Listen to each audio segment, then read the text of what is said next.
All right, top of the morning, top of the evening, top of the night. Again, whatever time zone you are on, we are live. A moment of silence for all those who have lost their lives. Let's remember this. We can look up, we can get up. If we can get up, we can go up. With that being said, I'm getting right back into the music. And we're going to get this started.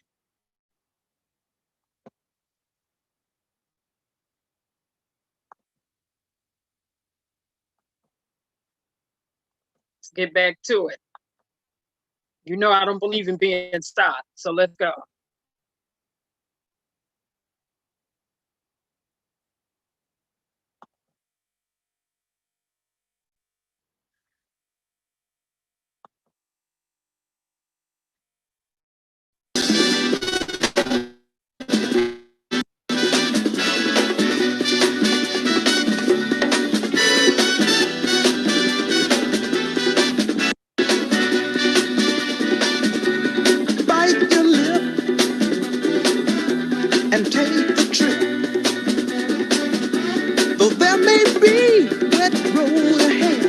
You cannot slip.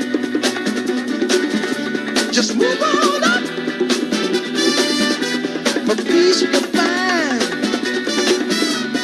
into the steeple of beautiful people. That's where right. There's only one God. So hush not, child, and don't cry. Your folks might understand you.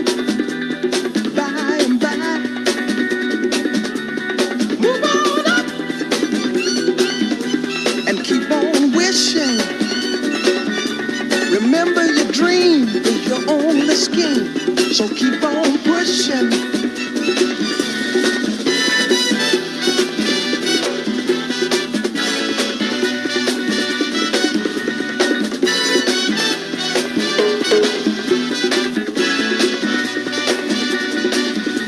Take nothing less than the supreme best. Do not obey, no must be forsake, but you can pass the test. Just move on up to a greater day. With just a little faith, if you put your mind to it, you can surely do it.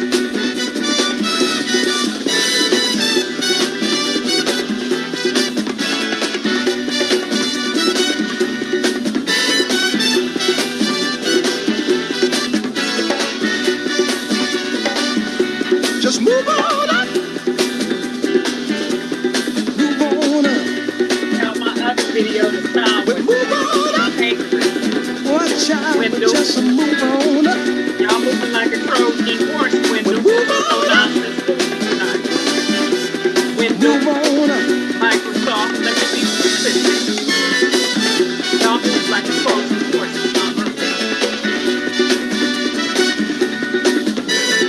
Microsoft, y'all moving like some hacker on your update.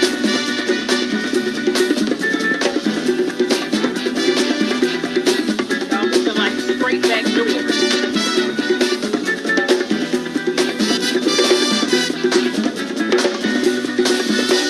Hey, wild boy.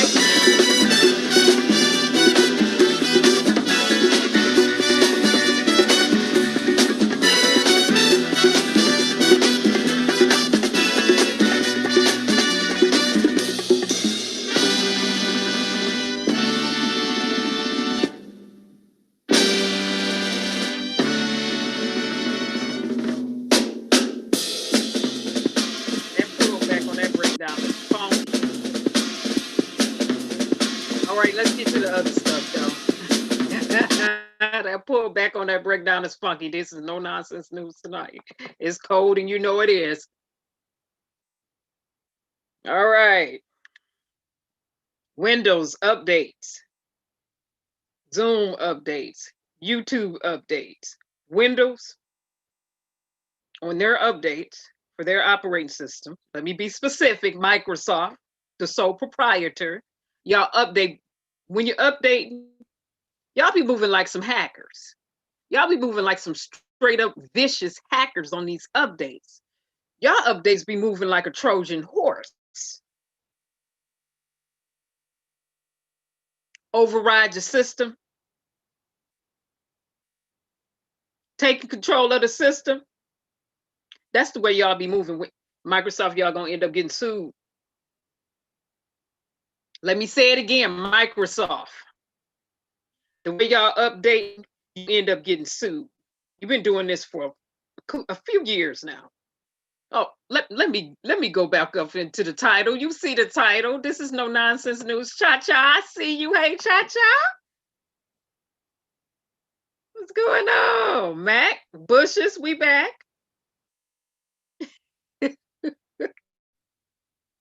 I have to tell these people they be moving like a back door on these updates.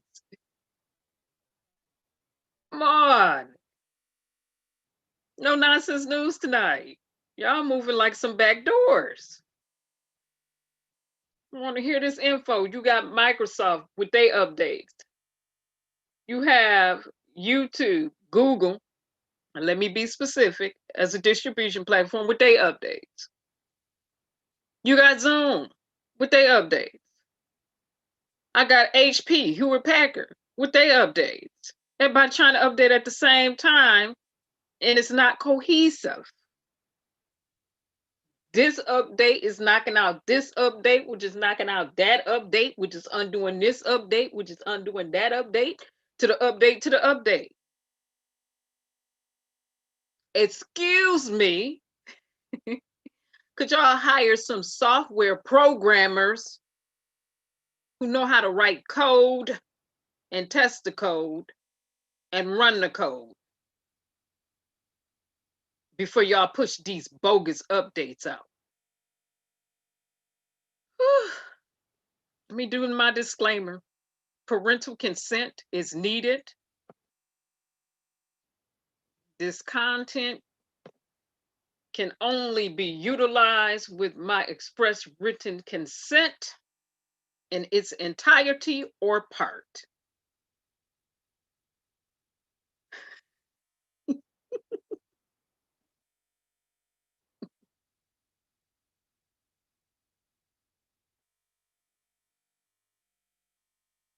You gonna use that name for your haters, Mac?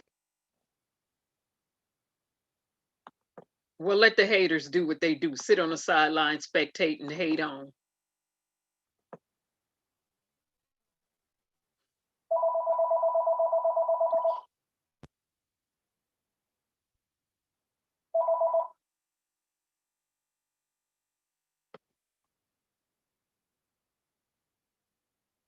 Let the haters hate.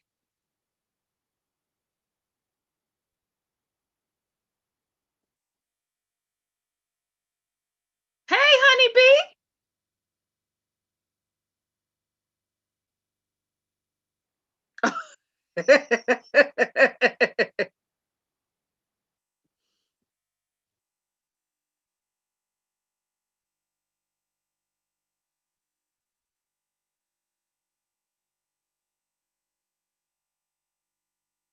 Oh, honeybee. How you been? You say you've been out transition. Yeah, everybody going through a transition. Mac, you said the coder spread tests like Zuckerberg. No, we don't want them testing like Zuckerberg.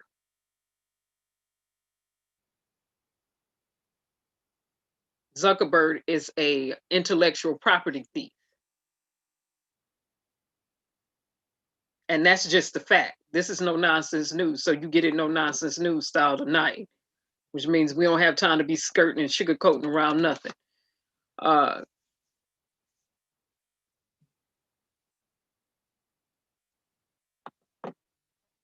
Let me go back and do my parental consent disclaimer again. Remember, we voting over here in elections. In all elections, we use our privileges to vote. Privileges, plural, to vote. Nobody's sitting around talking about they didn't know what to do. Oh, let me say it again. We use our privilege to vote over here. I don't need nobody sitting around talking about they didn't know what to do.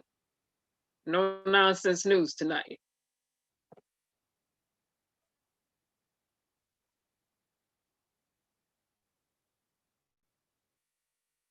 Okay, let me stop this real quick because this to load. I don't need YouTube to be in the background taking all day to load content.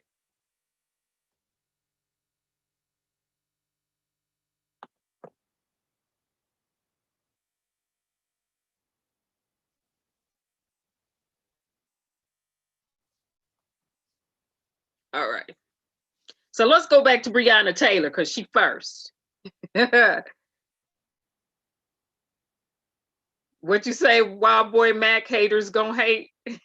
He jacked his homies. Mac. Yeah, Zuckerberg jacked his homies. It is what it is. That's our lingo. No nonsense news tonight. Facts don't lie. People do. Facts ain't never told a lie. Never ever. It's always people that be lying. Truth ain't never told no lie either. People be telling lies. But let's get to the good news before we get started again. Again, LeBron James is doing a documentary.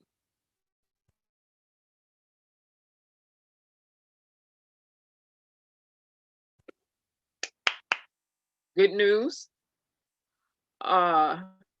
You still alive, you breathing, you got oxygen in your lungs, you're still here, you're living. Other good news. All right, on this Breonna Taylor case update, Cameron, and I don't have his name spelled right, I don't care. No nonsense news. You told lies. We knew you was lying when you came out there in a press conference. Let's listen to the disclaimer. Lies will be told by Pinocchio number 45, that's Donald Trump. Parental consent is advised. What your child will hear would be hazardous to truth telling. All right. So let's get to it. Breonna Taylor, Cameron, you're a bald faced lie. This is no nonsense news. Let's say it. We got to say it the way we say it. Cameron, we knew Attorney General of Kentucky was a bald faced lie when he came out there. Let's hear from the jurors. Let's go.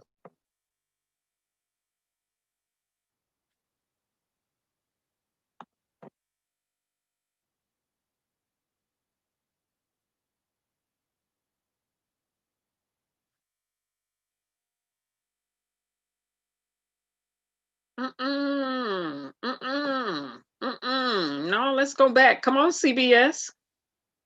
Don't play. Load this. Hey, Rebecca. How you doing, Rebecca? You'll wind it back and replay it? Yeah. We facts over fiction over here, truth over lies.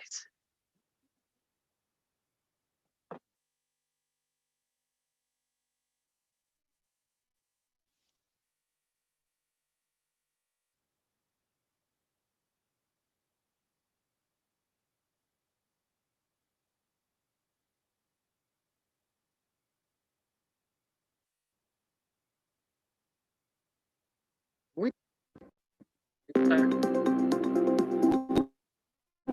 Welcome back to CBS This Morning. We begin this half hour with our exclusive interview with two of the grand jurors in the Breonna Taylor case and their attorney, Kevin Glogauer. Taylor was shot and killed in her home during a police raid back in March. One of the officers at the scene, Brett Hankinson, was fired and charged with wanton endangerment for shooting at the apartment next door. No one was hurt there. But no officers have been charged for Taylor's death.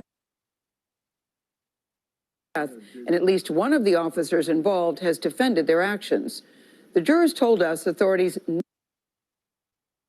never presented them with the option to consider indicting officers on more serious charges for Taylor's death, which left them feeling frustrated,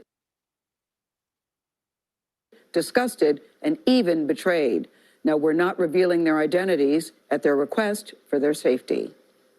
They didn't give us the charges up front. When they gave us all of that testimony over 20-something hours, and then to say that these are the only charges that they're coming up with, it's like, what did we just sit through? And then to be told that we're not charging them with anything else, to me, it was a betrayal. So when you all spoke juror 1 and 2, and you're told that the only thing you need to consider right now is wanton endangerment, did anyone say, hey, are there any other options here? Did either of you say that? Almost the entire room. What was the answer that you were given?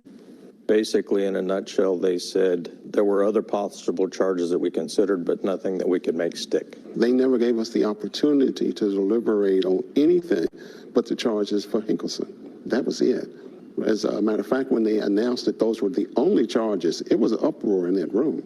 There was several more charges that could have gone forward on all of those officers, or at least the 3 shooters. Why is this so extraordinary, Kevin? Normally, the grand jurors are presented with the law and the charges so that they can listen to the facts with an open mind and apply those facts to the law, almost as a roadmap. What happened here? What happened here was it was done in the complete reverse. What stands out to you the most? From a legal perspective, it looked like they weren't following the grand jurors, and they only wanted the grand jurors to follow them, which is contrary to the actual rule.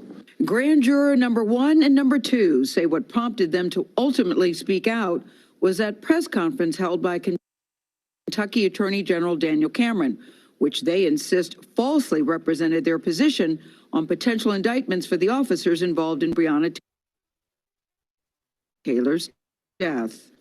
While there are 6 possible homicide charges under Kentucky law, these charges are not applicable to the facts before us because our investigation showed, and the grand jury agreed, that Mattingly and Cosgrove were justified in the return of deadly fire. When he stated that there were 6 possible murder charges and that the grand jury had agreed that those didn't apply, the first time I heard the word 6 possible murder charges was in that news conference. It wasn't presented to you in the grand jury deliberation?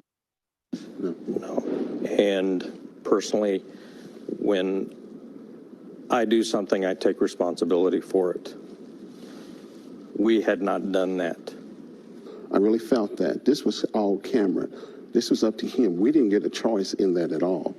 So I was livid. By the time I heard what he was saying, everything that came out of his mouth, I was saying liar, because we didn't agree to anything. We never met Cameron. You've never met Attorney General Cameron? No, we never met him. He never discussed anything with us. I think many people will be very surprised to hear that they had no contact with Attorney General Cameron whatsoever. I agree. If you watch the press conference, it seemed clear from the wording that Mr. Cameron was implying that he played a larger role in the actual presentation.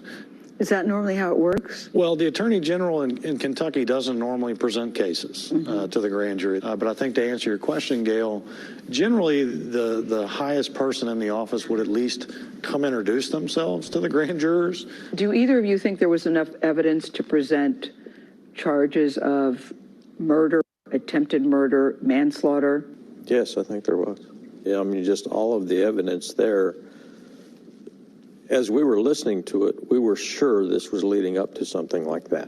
Among the evidence the grand jury heard from the night of the raid was a 911 call from Breonna Taylor's boyfriend, Kenneth Walker. He says he fired a warning shot at who he thought were intruders. Officers returned fire with 32 bullets. 911, Operator Harris, where's their emergency? I don't know what's happening. Somebody kicked in the door and shot my girlfriend. The thing that stood out to me when I was talking to him, he said, why would I call 911 if I thought it was the police? That resonated with me because he didn't know who it was that was coming in. You know, he had no idea. You could hear the distress. Everything about what he said was believable. It made sense all the way through. You found him credible? Yes. Totally believable. Did you find the police credible? No. No, there are too many inconsistencies in their story. Now I understand that, you know, in a situation like that, you may not remember, but I didn't find their testimony credible. What was your understanding about what happened that night? It was a mess. It didn't seem to me that there was any organization or almost any leadership in the whole operation. From the evidence that I heard, this thing started out downhill to begin with. You don't need 7 cops to go up to somebody's door and knock on it and say, you know, we're here to do an investigation at 1 o'clock in the morning. It kept going downhill from there. It was one mistake right after the other one, right after the other one. They covered it up. That's what the evidence that I saw. And I felt like there should have been lots more charges on that. They covered it up.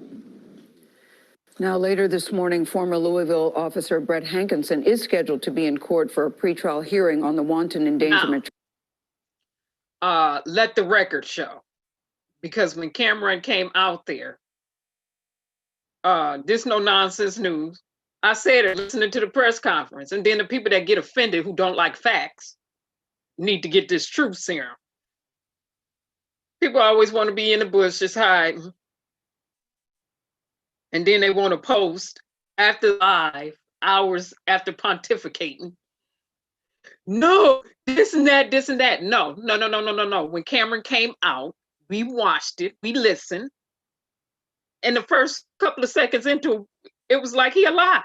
He a bald-faced lie. It is what it is. This is no nonsense news.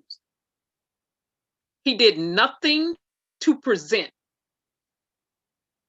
or his staff anything to the grand juror that would convict the officers. He did not, him and his team, they did not present the evidence in its entirety. Now, and then came out and lied on the grand jurors like they was gonna stand down. Stand down for what? Turn down for what? No nonsense news tonight. The lies, the lie was told by Cameron, multiple lies. We saw them contaminating evidence. We saw them tampering with evidence. We saw Officer Busybody tampering with evidence, trying to go in and pick up shell cases, who was not part of forensics. Come on now. They waited forever to get the 911 call. We was waiting forever for that. Then it was a big fight and war. So when the 911 tape was released from Kenneth Walker, we listened to it. And I said, this is heartbreaking. You can hear the distress in his voice. And we heard him crying. And I said, man, you usually hear females or kids cry like that. But that cry he had in his voice was such a distress. And he was like, she was in shock. And he was like, Bree, get down. Well, her body was in a state of shock. And she didn't hit the ground in time.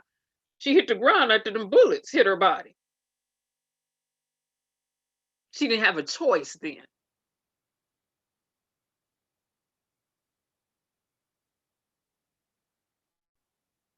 He clearly said she was in a state of shock. We clearly saw, even SWAT, when they showed up, we showed the video here, they was confused. They was like, what in the world is going on? And you listen to what SWAT was saying. He said, this is jacked up. One of them said, this is jacked up. This is jacked up all the way around. They messed it up all the way around. Okay, no nonsense news tonight. The facts don't lie, people do. Truth don't lie either, people do. Kentucky General Cameron, he told a lie. We knew he was lying when he came out of it. Those of us who be paying attention knew he was lying when he started opening up his mouth, sounding like Mitch McConnell. We knew he was telling a lie. We knew he was telling a lie. We knew he was lying. When he was moving his lips, he was lying. We knew it. Tried to come out and deflect it on to the grand juror. No, Cameron. Own it. Wear it. It's all you. Put it on. Wear it.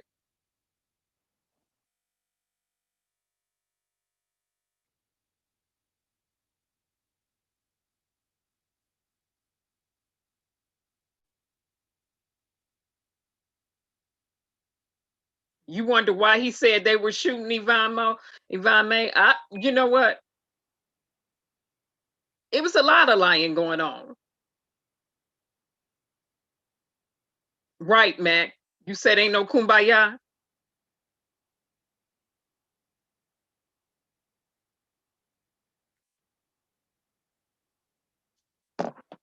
All right. So he lied. Now Michigan, my state. Let's get to it. And you see it in the title. Judge Lonneytune making Lonneytune decisions. Now, before I get to Judge Lonneytune, I'm gonna show the other video first. Michigan already been turned up. Now, months back when they came out in the Capitol with them guns for showmanship, I said, this my state. I was born and raised here. You don't want to do that. When Lil Rel and them started coming out, and Big Rel and them started coming out, and another group started coming out, they don't come out to just show guns, they come out to shoot. I said, that's dangerous. That was dangerous to a lot of them in there with the Capitals. Now, Judge Lonneytune, and I had to go back to giving titles of Lonneytune to characters. Okay, these judges who be acting like cartoon characters. I had to go back. Judge Lonneytune from Michigan. It's been turned up here. It's been turned up.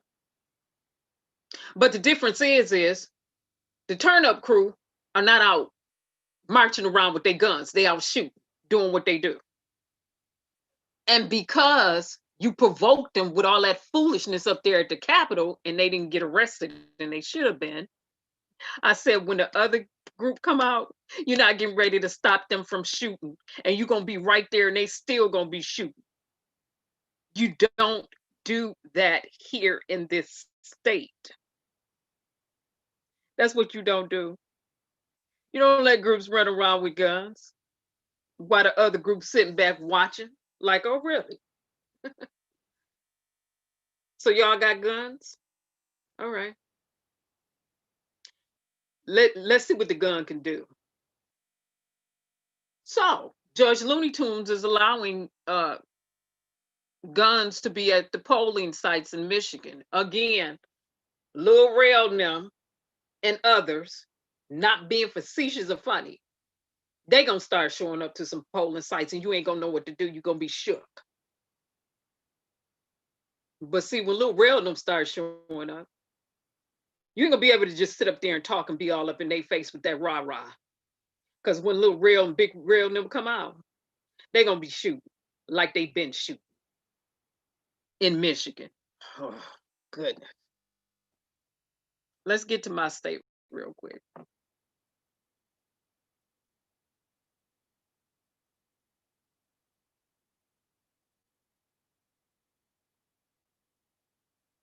Anyone feels intimidated by someone brandishing or carrying an open, anyone feels intimidated by someone brandishing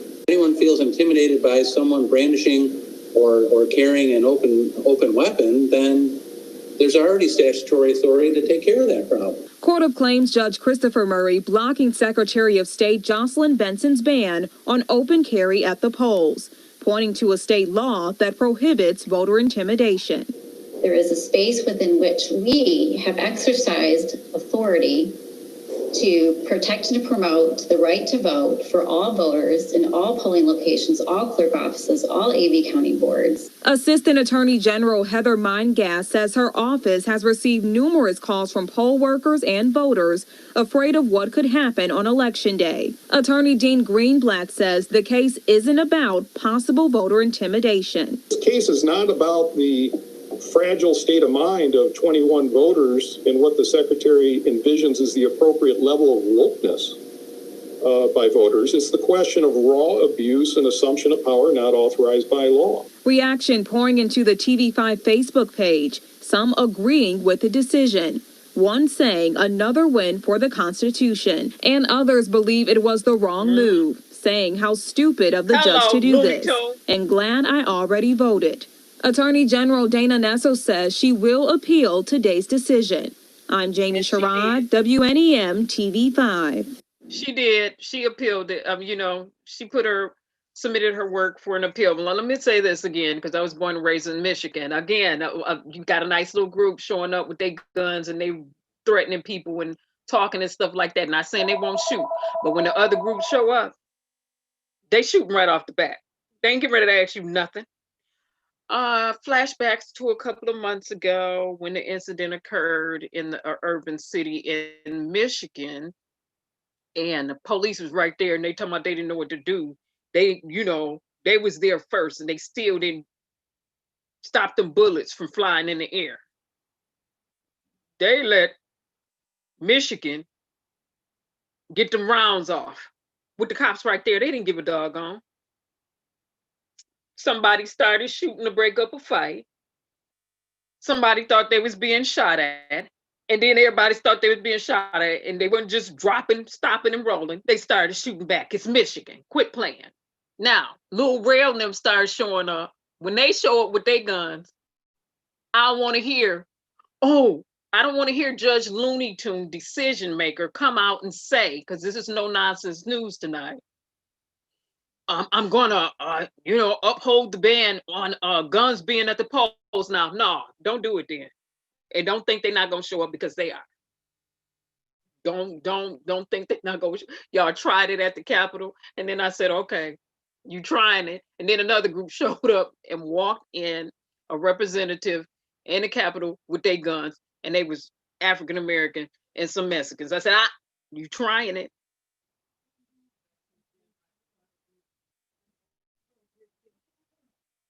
You trying it? Who is that? Oh, that's me.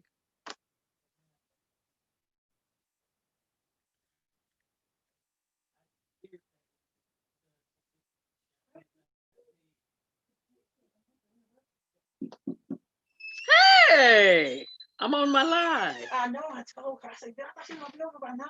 No, I just started. Well, hi, everyone. This is one of my best friends. Say it. Hey, everyone. How are you? I can't hear them. I know you can't hear them. Why you standing back like I got COVID-19? I'm just trying not to interrupt you, honey, with your lighting. Hi, everyone. I do have a mask on. How are you? What? Who is that pointing a gun? This Michigan. Detroit. Don't act new. Don't play with me. Hold up. You will not talk about my city. Okay. Let's be clear. There's enough going on to make me want to leave the state, but don't talk about my city. But everybody shooting everywhere, so where you gonna go? So what is your topic today? It's no nonsense news fashion, so I'm talking about everything. Oh. All right. Well, let's talk about everything then. Oh, not everything. Not everything. But again, she's been on here before. Yes. But anyway, pleasure to see you guys. I don't want to be interrupting you guys or anything. I just wanted to come and see my friend because my birthday is coming up November 1st. I'm excited. Okay. And I just wanted to come and see my friend. And y'all have fun. And when I have time, I will come back on the live. Yes, I will. And sing again. This is the one that was singing last year. Oh, yes. And I'm working on some new music for you guys. Music. Yeah. So y'all have an amazing day. And y'all be safe out here because this COVID crap is for real. Our numbers is going up because we're not paying attention. And we need to be very cautious. I'm here with one of my best friends, but you see I got a mask on. She got her mask on talking. Because I'm protecting my people. And we should all think like that. Protect our people. Don't be selfish. Don't be selfish. Look out for each other because we got some knuckleheads out there. Look at them trying to give it to them no nonsense news style. Trying to kidnap the daggone governor. For real. Come on. Now you know there's a racial division going on in this doggone world when you go try to kidnap a doggone governor. Look here. Let's stop all this division. Let's unite and fight against this racism because together we can achieve much more than we can apart. And I'm telling you, we have come too far to allow a racist, hopefully former president to create such division. We could do this, guys. Anyway, Tamika Gaines, I could be on here all night because I do not like what's going on, but I like to remove. And I don't believe in kumbayas, but praise the Lord. You're so funny. Anyway, have a great evening. Hope I'll talk to you guys soon. And I just ask you to be safe and take care of each other because that's the only way. Oh yeah, and I got a podcast. It's called Sipping Tea with TLC, TNC. That's Tamika and Chala. I don't believe in. Well, your tea is gonna be different. It ain't gonna tea. All it is general conversations, but we just sipping tea while we're doing it because you gotta relax. Tea is a relaxing beverage. It's better than wine. But anyway, I'm trying to tell you, get you some good tea and some great conversation, and you could cure all the ills of the American situation. One of my subscribers say they don't drink tea, they drink strong coffee. Well, enjoy your coffee, honey. I ain't here to I ain't here to destroy. I ain't here to destroy your your drinking beverage. That's a pleasure and beverage. I just want you to know it's a beverage. It's a pleasure and beverage. But I just wanted to come and say hi to everybody. I'm sorry I intruded on your live. You good? This is no nonsense news. That I was of some information. I don't know. Yeah, you gonna come back on with some info. Ideal. But I'm out. I left those folks in the car. I just want to come Okay. by. Oh. Okay. Girl, you don't be visiting with nobody. Tell folks in the car I said what's up. Love you, girl. Love See you. Later. All right. All right. All right. So that was one of my best friends, and she's been on before. It, like I said, it's going down in Michigan. She know I don't believe in kumbaya. You act stupid, you get what you asking for, what you've been looking for. Now, with that being said, let's go to Detroit with this road rage, because they've been shooting not only in Detroit and surrounding areas in Michigan. And so you see why judges don't need to be making decisions like this, because people in Michigan would shoot for real. Another group, as I said, showmanship of guns, that don't mean nothing to them. They ain't coming out to show no guns, they coming out to shoot guns. Not to march with no guns, not to chant with no guns. When they show up, they shoot. End of story. So this is why Judge Lonneytune, decision maker, should not have said, oh yeah, y'all can bring guns to the polls. Okay. What you say, you never met a Gemini man? Scorpio, that's her. Yeah. Yeah, Yvonne May. Yvonne May. Yeah, one of my best friends since youth.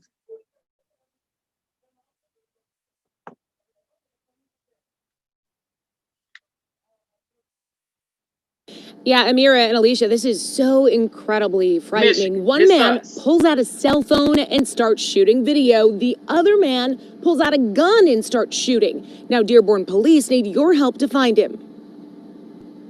Put your gun down. Put your gun down. He just picked up his gun and shot right in my face. Alberti Al-Adi's truck is riddled in bullet holes, and he's lucky to be alive after encountering what he thought was just your average run-of-the-mill bad driver on Greenfield. He came in front of me, cut me off, like I thought this guy is drunk. So he pulled up next to him, yelled out the window, shooting words of reprimand in the man's direction. The other driver fired back, literally, and it was nearly deadly. He didn't even blink. Like, this guy had it ready to shoot. Like, I'm telling you, if it wasn't me, it was somebody else got hurt. Dearborn police are looking for an early 2000s green Honda Accord four-door sedan with a blue-gray color passenger side door. It was last seen heading southbound on Greenfield near Warren Avenue on Sunday night. As for Abudi, I didn't know he was going to shoot. He's not going to be yelling out the window at bad drivers for a while. Do not engage with him. Do not even talk to him. What I did, I know it was wrong, but I insist to take that video. I wanted to take that video, so this guy should be off the street. And because he took that video, you saw those images. Take a good look. And if you recognize that man, that vehicle, or you have any information, contact Dearborn Police. Reporting live in Dearborn, I'm Jennifer Ann Wilson, 7 Action News. Now, that was a week ago.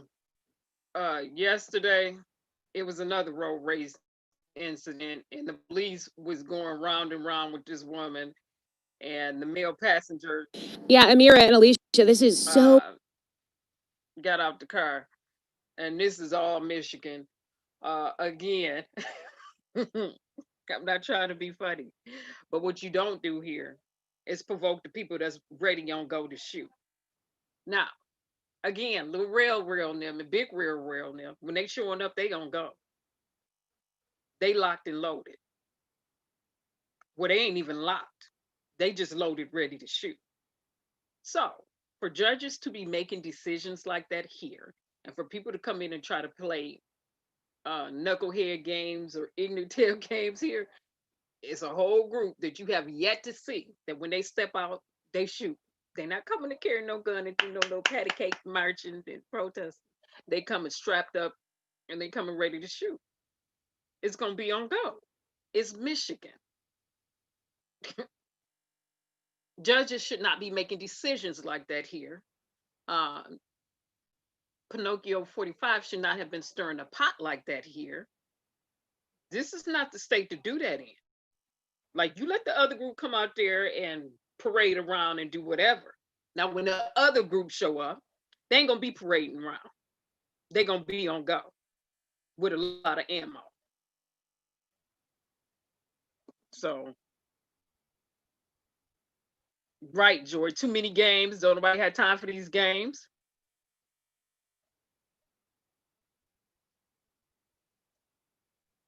Yvonne May, you saying you're a Gemini or whatever? Cha-Cha saying no Gemini.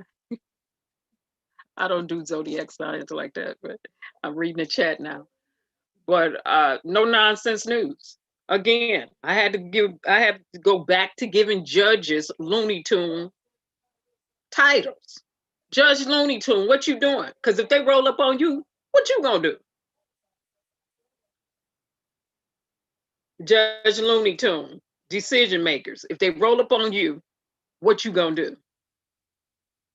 Because you ain't gonna have enough ammo for them. If they walk by you strapped up, what you gonna do? Say, oh, everybody has a constitutional rights to bear arms. True. But if they walk by you, it could be 5 in the crowd.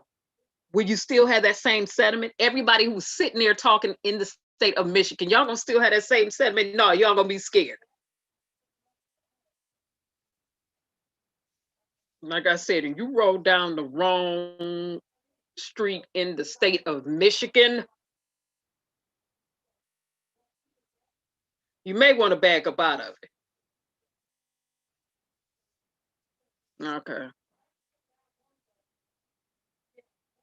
Cha-Cha, you saying sad world? We just need people to stop making Lonneytune decisions. We don't need Lonneytune decision makers at the helm when it's time to decide what's going down. Again, they're trying to say, well, you know, the 13 people that threatened Gretchen, they were arrested. Let's move on, so on and so forth. Da da da da da da da da. Let's move ahead. But this is no nonsense news. Now, had it been African Americans or another nationality up there strapped up in that Capitol with guns, it would have been so different. It would have went so different. And that's just a fact.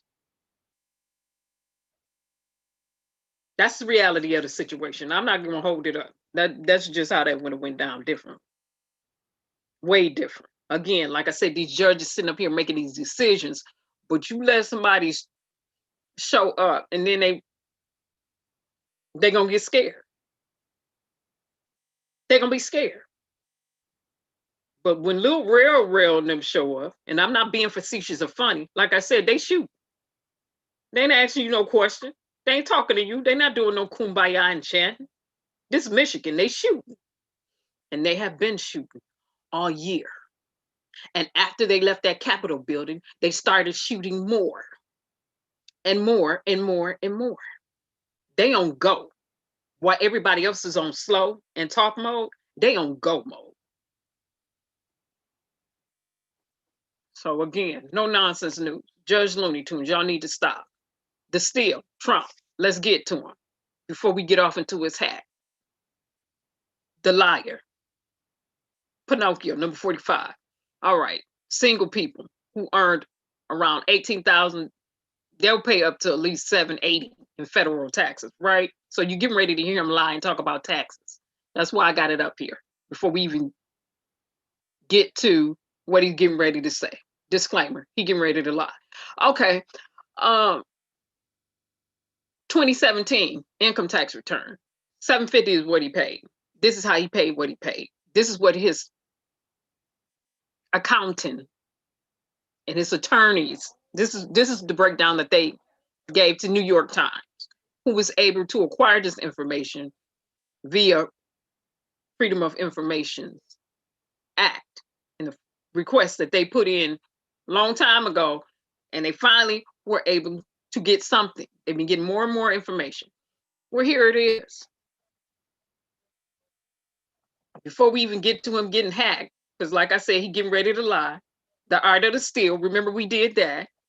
45, unnamed consultant.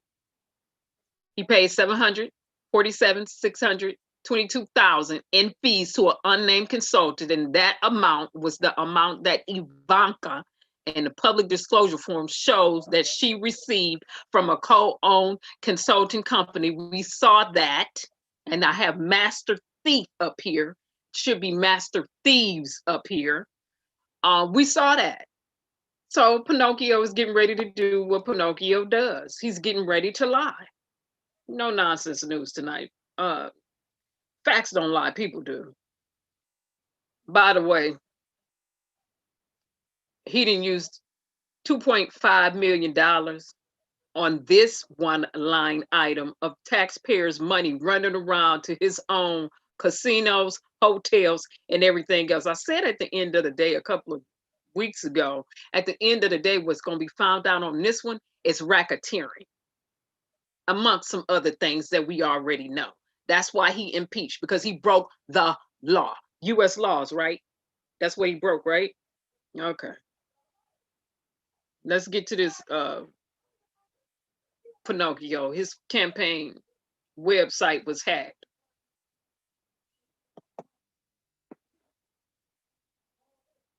Hey, Sonia. Yeah, Mac, you know the street strapped up. Donald Trump's campaign team says its official website has been hacked and defaced. Trump's team said it's working with law enforcement to investigate the source of the attack. The hackers claim to have evidence that completely discredits him as a president and has proof of his criminal involvement in the manipulation of the 2020 election. A screenshot of the site showed that it briefly displayed a warning claiming that it had been seized because the world had enough of the fake news spreaded daily by President Donald J. Trump. The hackers provided no evidence to back their statements. It later displayed an error message that read in part, "This site is currently offline." The website has since been restored. Trump 2020 Communications Director Tim Murtaugh said no sensitive data had been compromised. Early this evening, the Trump campaign website was defaced, and we are working with law enforcement authorities to investigate the source of the attack, he wrote. And we are a week away from one of the most important days in American history. Trump and Biden have both been out campaigning, but we've seen Trump hit the campaign a lot harder by holding massive rallies across the country. President Trump told his supporters today that Kamala Harris cannot become the first woman president. Most liberal person in the Senate. She makes Bernie Sanders look like a serious conservative. This will not be, we can't let it happen, this will not be the first woman president. You're going to have a woman president. This will not be the first woman president. Trump slammed Biden for his tax policies whilst poking fun at how old he is. If he gets in, he's going to raise your taxes at a level that nobody's ever seen. He is the first candidate I've ever seen who is running on a promise that I will raise your taxes. I've never heard that one. I've been involved and followed and studied politics for a long time. He'll be the first one. I will raise your taxes massively. It's going to be the biggest tax increase in history. I've never heard of that one before. I like running against that guy. This election. So he came out yesterday, right? And you're going to see this. He came out yesterday and he made a speech, and then they had to rip him off the stage because he had lost it, because he's gone. And the First Lady was back today. Somebody needed to rip him off the stage for telling all them lies. Again, these hackers turned up on a turn up on a turn up. They on go too. They've been on go. Yesterday, his website was hacked and defaced. But I'm not getting ready. Let me go back a clip. We're not getting ready to sit up and listen to no master thief sit up and tell us about nobody else on no taxes, and he ain't paid no federal taxes. We're not doing that. This is no nonsense news. Let's go back. Paid $750, 2016, 2017 in federal tax. $750. Want to sit up and talk about somebody else? He's the one with the Chinese bank accounts. He's the one with the Russian bank accounts that I'm sure that they are hiding from him, or bank accounts in Moscow. Did anybody read the 960 pages from the Fifth Senate Russian investigative report? We started reading that over here. Has anybody read through all 960 pages? I have not. I haven't. No nonsense news tonight. The facts don't lie, people do. Truth don't lie either. Now let's get to him and this $2.5 million. Now, he defaulted $257 million so far in bank loans, okay? But he want to sit up and talk about the art of the deal. No, it's the art of the steal. And money mismanagement, mismanaging funds that his parents left for him, mismanaged funding.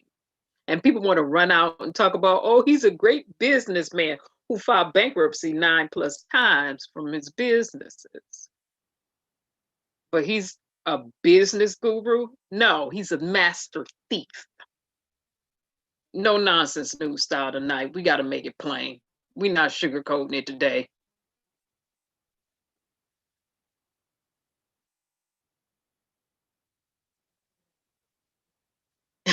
Yeah, Yvonne, I'm happy you talked about those rallies he having. Those spreader rallies, super spreader rallies. He going off, spreading himself around. Like Bobby Brown was saying in his song, "It's my prerogative. I do what I want to do. No one could tell him how to live." He don't see nothing with spreading himself around. Well, Pinocchio number 45 ain't seeing nothing wrong with spreading himself around to all the people spreading the coronavirus around. Now, the video the other day showed his staff and all of those in the White House who have tested positive for coronavirus, and all those that's been traveling with him. But let's get back to this money, okay?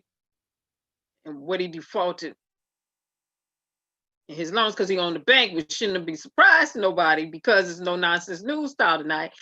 He filed bankruptcy in every other bank. He was mismanaging money all along. He a master thief. His attorneys know how to steal. Come on now. And his one attorney said it. That was his attorney forever. They end up going to prison, pledging their allegiance to Trump, ending them up in with records. But you know, they was riding hard for theirs. Let's get to this Pinocchio.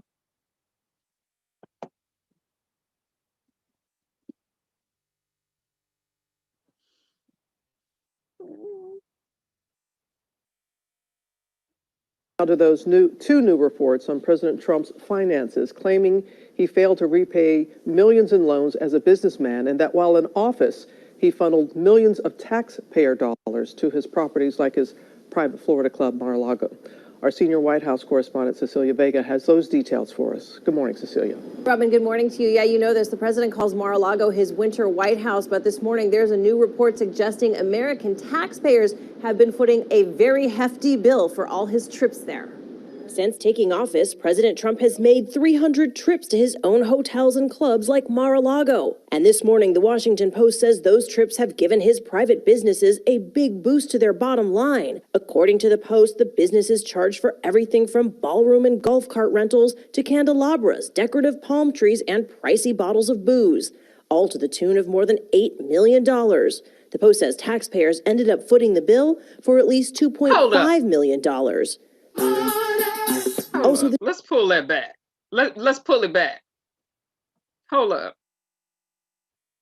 Let's pull it back and hear this again. Ballroom, golf cart rentals, candelabras, decorative palm trees, and American taxpayers had to put $2.5 million of that bill. Hold up. Let's run it back real quick. Master thieves. This is how they get down.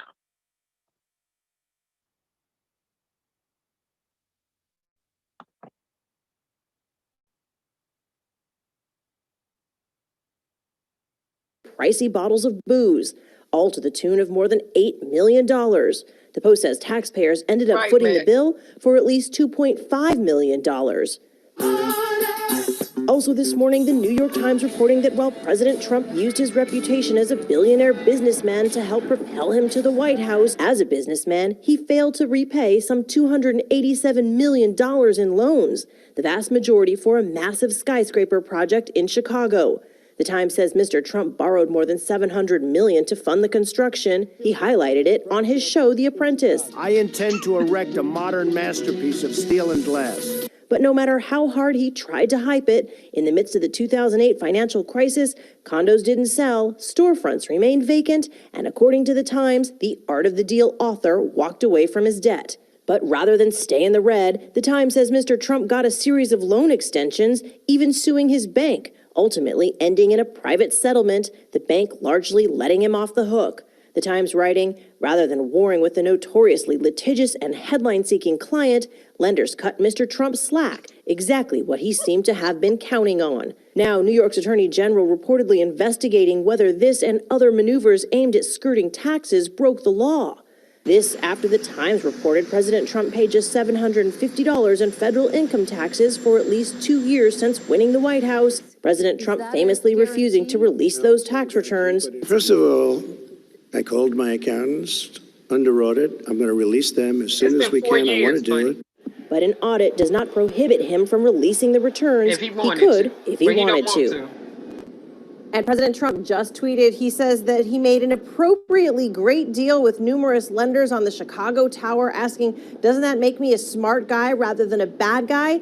And now a White House spokesman calls the claims that the president's businesses benefited from his travel to his personal properties at taxpayers' expense a, quote, absolute disgrace and a lie. Robin? All right, Cecilia, thank you. George will anchor our live coverage on election night. Facts don't lie, people do. He did it. First of all, I needed people to understand that he was a gambler, high risk taker. You knew he was a crook owning all them casinos. Stop playing. When has he not been a crook and crooked in his businesses? Businessman filed bankruptcy 9 times. That means you're not paying your people and you don't want to pay your creditors. You're not paying anybody. Okay? You came in and you used their money and you walked away. You didn't pay nobody.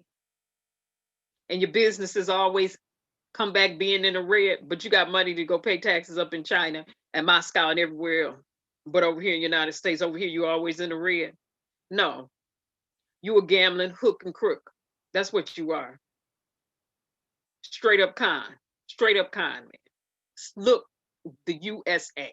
He then hooked and crooked the United States of America and then fleeced the cerebral cortex out of some US citizens' mind. Now they completely brain dead. He didn't got the right and the left side. Straight up thief, straight up crook. They knew he was a high risk taker when he got in there. Gambler. Owning all of them casinos, you know he gambled. You know he a high risk taker. Again, this impeached president, bankruptcy 9 times. That means he didn't pay his creditors. He didn't pay them creditors. He did not pay them. Employers. He didn't pay them employees. They had taken to court. Some of them employees had to take them to court and sue him. That Trump University. Where are the alumni from the Trump University? What are your what y'all certificates were?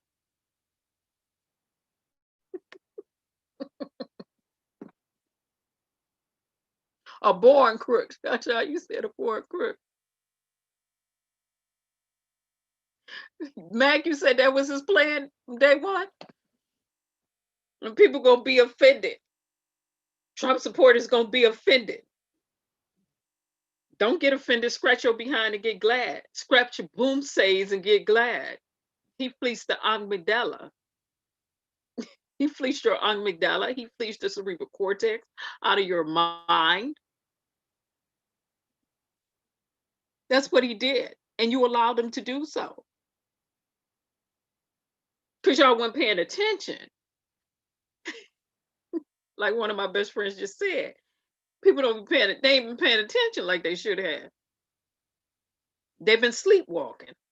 All right, this no nonsense news. We don't have time to be holding it up for nobody. Let's get to the fact that he got hacked. Let's pay attention to these hackers because they doing their thing.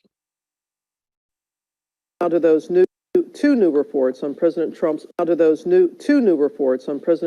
finances, claiming he failed to repay millions in loans as a businessman, and that Let's while in move on to the office, next. he funneled millions of. We know he ain't paid nothing. We don't even need to hear that lie no more.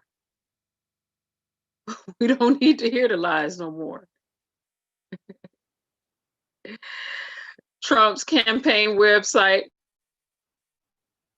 was hacked by cryptocurrency scammers. And I'm not going to call them no cryptocurrency scammers. I'm going to say by cryptocurrency hackers, code crackers, hackers. That's what they do. They hack systems. So they hacked the system they had there for ransom for a few moments. They defaced it and put their own message up there.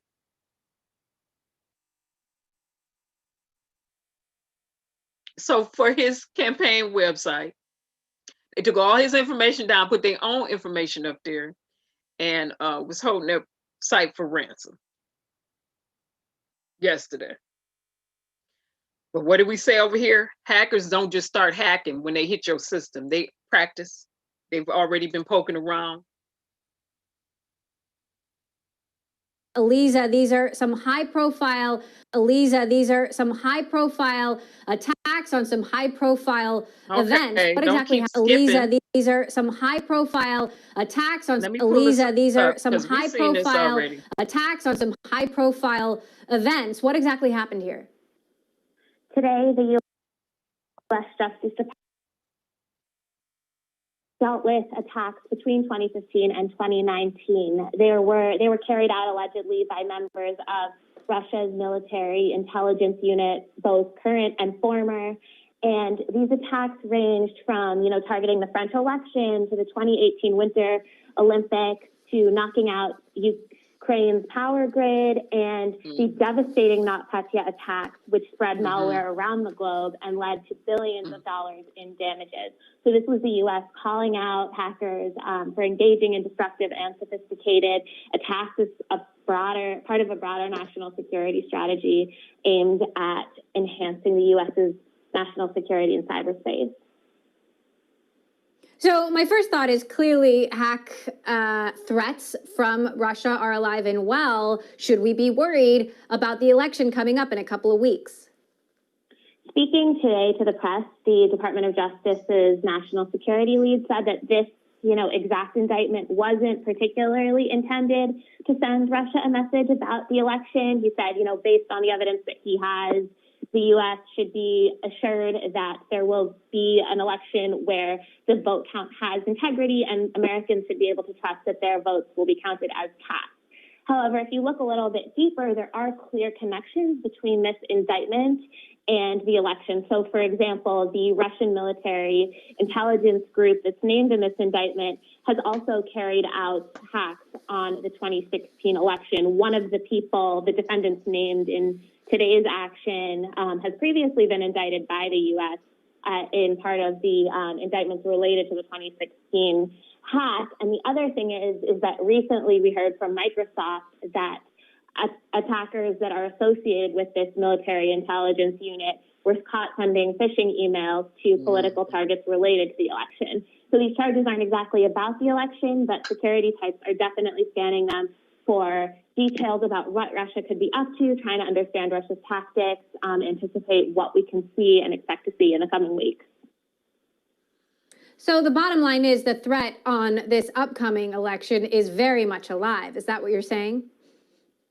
In terms of what we see, yes, we've heard the U.S. intelligence community say that Russia is attempting to help President Donald Trump in November and hurt former Vice President Joe Biden. We've seen evidence from the private sector that this military intelligence unit is associated with individuals who have sent phishing emails to political targets.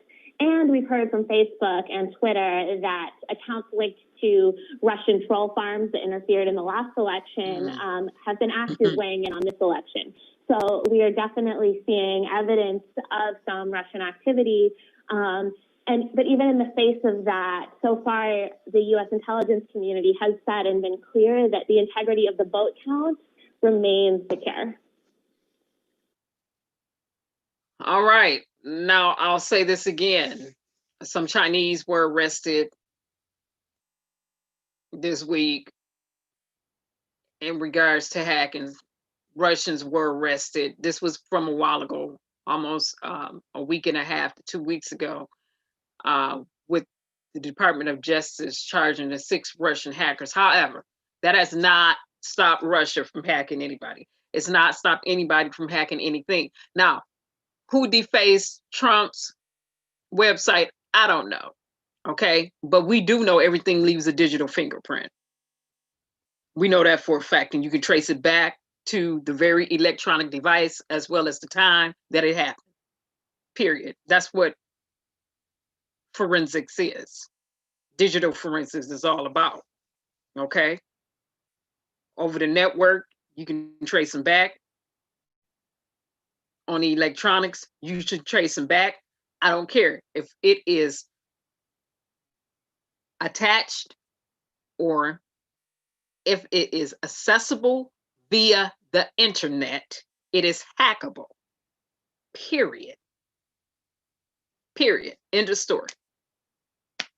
And that's the reality of the situation. Now, in the book that I wrote in 2014, 2015, that I always refer to when I say data, how secure, not secure enough, I tell people in there right off the bat, you can throw your unrealistic expectations of 100% data security out of the window. We're not there. Okay. We're just not there. Number one, people be too cheap to invest. Number two, they too cheap to invest. Number three, they too cheap to invest. And number four, the internet was designed to be open. All right. But this is serious. And the reason why this is dangerous and it's a security threat is because your data is vital. Data is worth a bunch of money. These hackers are not just hacking for no reason.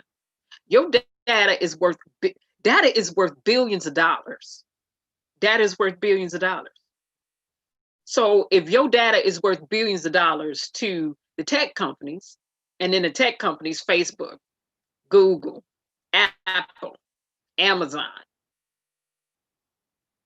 IBM, Hewlett-Packard, Cisco. Now, and the rest, if your data is worth billions of dollars there, don't you know that the hackers already know your data is worth billions of dollars and see why your information may not be important to you, and you may think you don't have anything.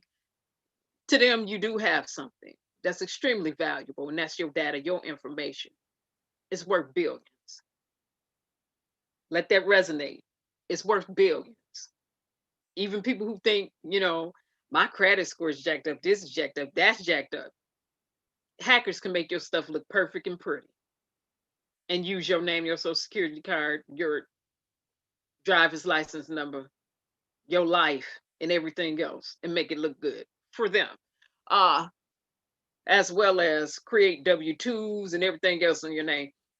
Again, data is worth billions of dollars.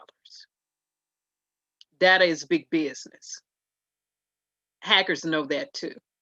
It's what they hack for. And Mac, you're right. Old laws need to be revisited. And Yvonne Moe, you said, I'm going back now reading the word on the curve, was that he didn't contractors would do a job and they wouldn't get paid for it. That sounds like Trump, but he got hacked.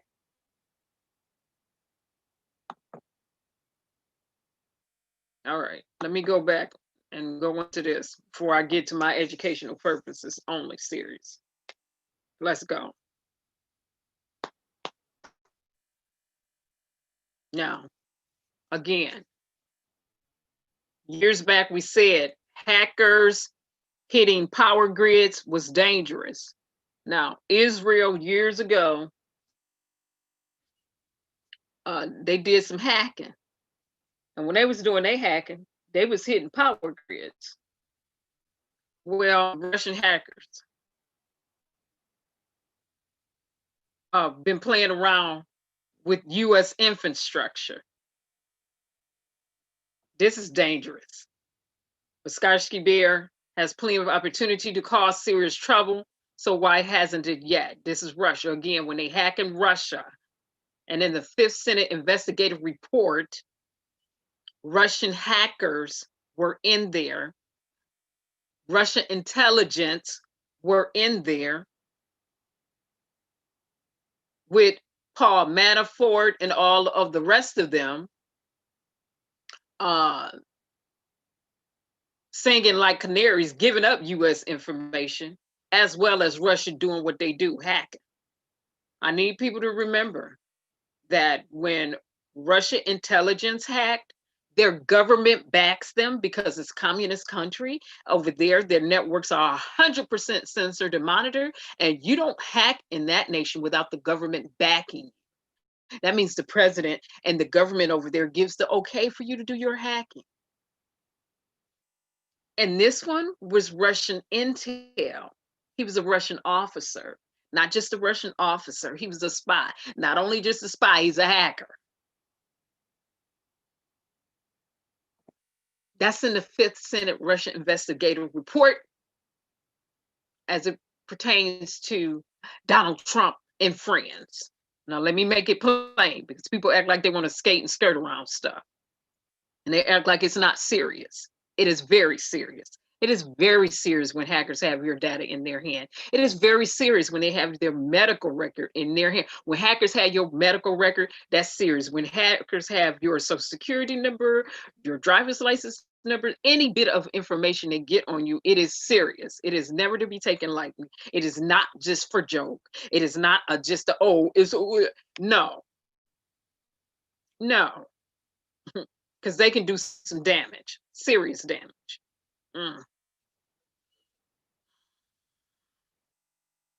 Okay, so over the last decade, Russia's state-sponsored hackers have triggered blackouts in the Ukraine. Now, we just heard them talking about what they've been doing in the Ukraine, not just the Ukraine, in Europe and other parts of the world. Release history, most destructive computer worms. Yes, they are notorious for releasing some of the most vicious worms, Trojans, viruses, and everything else. Ransomware, they're notorious. Most destructive computer worms, stolen and leaked emails from the Democrat targets to help Donald Trump. And it's not a theory, it's a fact. Everything leaves a digital fingerprint. This a digital fingerprint, you can trace it and track it back to its origin. This was already investigated. No need to pontificate. It was Cozy Bear, Sleepy Bear. Now another bear has come forth. When they did it before, it was under the name, pseudo names of Cozy Bear and Sleepy Bear. Now they came up with another bear. Okay.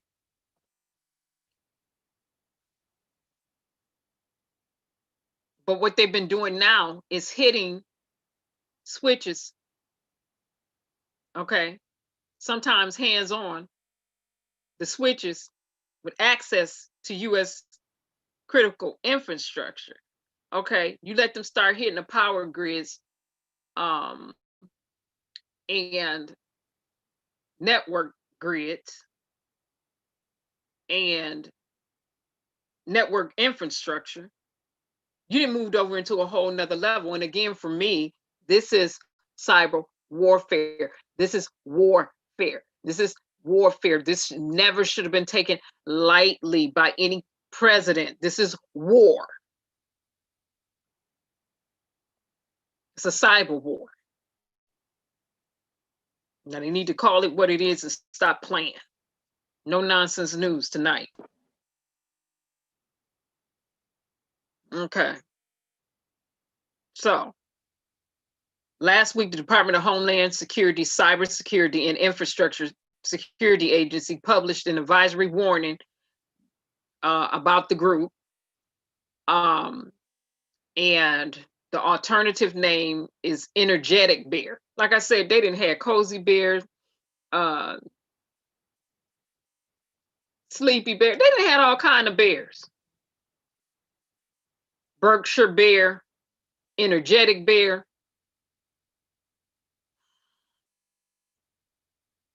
Temp Isotope and Dragonfly carried out broad hacking campaigns against U.S., local, territorial, and tribal government agencies, as well as aviation sectors. The hackers breached the networks of at least 2 of those victims with news of intrusions. And where is the intrusion detection security? Not saying that these businesses don't have intrusion detective systems in place, but you can hack, because you can hack through anything, but were they even in place at some of these businesses? Because when you see the hacker coming through there, you start shutting the stuff down. You know what it is? Power down. Strip the power sources. Straight strip them.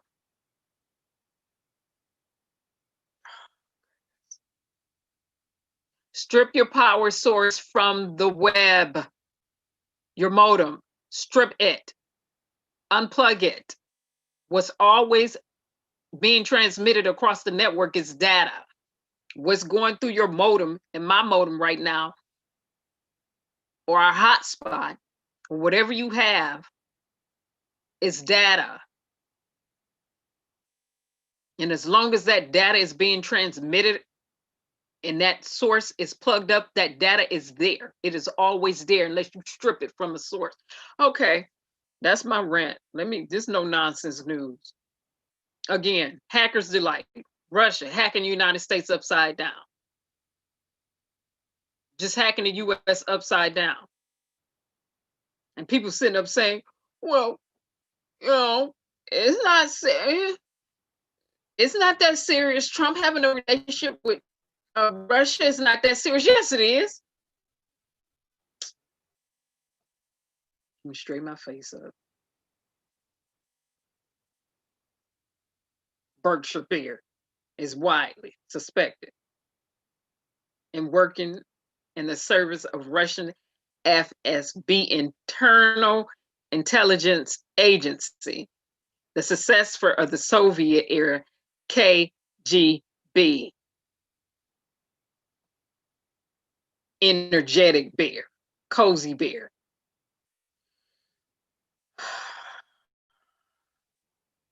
You know, like I said, now they're going after the U.S. infrastructure, our infrastructure. And Lord knows, don't nobody want them to hit no power grids. You don't want them to hit the power grids.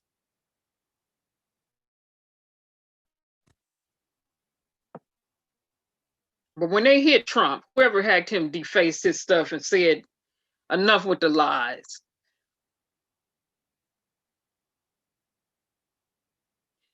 Then when they left their thing up there, they was posing like they was the FBI. That's what's on the icon. It's not funny. I'm not laughing because it is funny to me, but it is. Hacking is serious, so that's never funny. But just the messages that they left was Like, stop with the lies. We got information about you.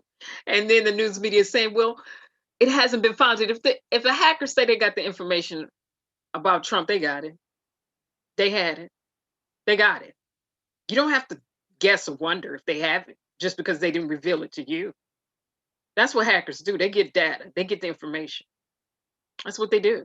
That's what rogue hackers do. Let me be specific. Rogue hackers and code crackers. That's what they do. They hack for malicious intent and purposes. And they have all your information. That's what they do. And I wouldn't be surprised if some of these hackers are teenagers, because the hackers that was creating those vicious worms from Russia were some teenagers. The hackers that hacked the United States government website years ago, the IRS website, and the NSA website years ago, was 15, 16 years old. He was a US citizen, but he was 15, 16 years old, and told him they coding sucked. Your programming language sucks. So he could write code. That's what he told him. Y'all programming language can kick rocks. And the US still have not updated to the degree that they should have. But I'm gonna leave that alone. I don't want to go into my hacking tech rant on us not securing systems like we should over here, because it's going to take the next few years. Oh, okay, G Money, hey. And I agree with the loopholes in the laws. But if I can get us to understand anything, and that is to be as vigilant as the hackers are about securing your data. My tech tip, in this no nonsense news fashion, is going to be, if you are on a laptop, any electronic device, run your antivirus software, run your antivirus malware, run it. And it's separate ones. Run it every day. If you're going to be on here streaming every day, run your software every day. Not saying that they catch everything, but run it every day. Run it. Trump got hacked. They've been hacking. Like I said, I don't know who hacked him. I'll wait for the reports to come out.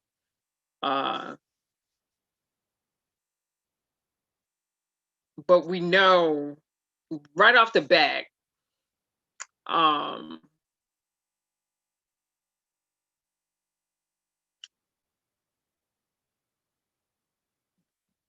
want to say, if I had to pinpoint how they got in, no, I'm not going to do that. I'll wait. Usually I do the pinpoint of how they got in before the report come out, and usually I'm right, because it is what it is. The techniques are the techniques. But no, I'll wait. I'll wait and see.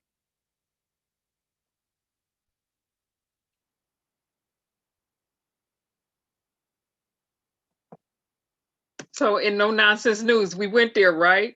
Also, 2:30. Can I go here real quick? Because tech companies like Facebook, Twitter, Google, all of them have been protected, right? Under the law. They couldn't be sued for content creators or subscribers posting content. Well, guess what? Congress is reviewing that, like they've been reviewing that under Section 230. And what they're coming up with is holding these platforms accountable for the information people put out. Saying, look, y'all used to be protected, but we might have to let y'all get sued and provide no protection for you under the law, which is going to be that's a battle right there. They start doing that, that's a battle. You go down that road, that's a battle, because they're gonna come on here.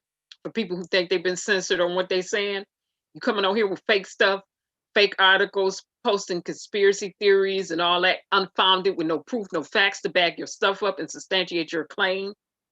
Facts can be proven. That means they'll be coming for you. You won't hear just posting lies, fake news, fake information.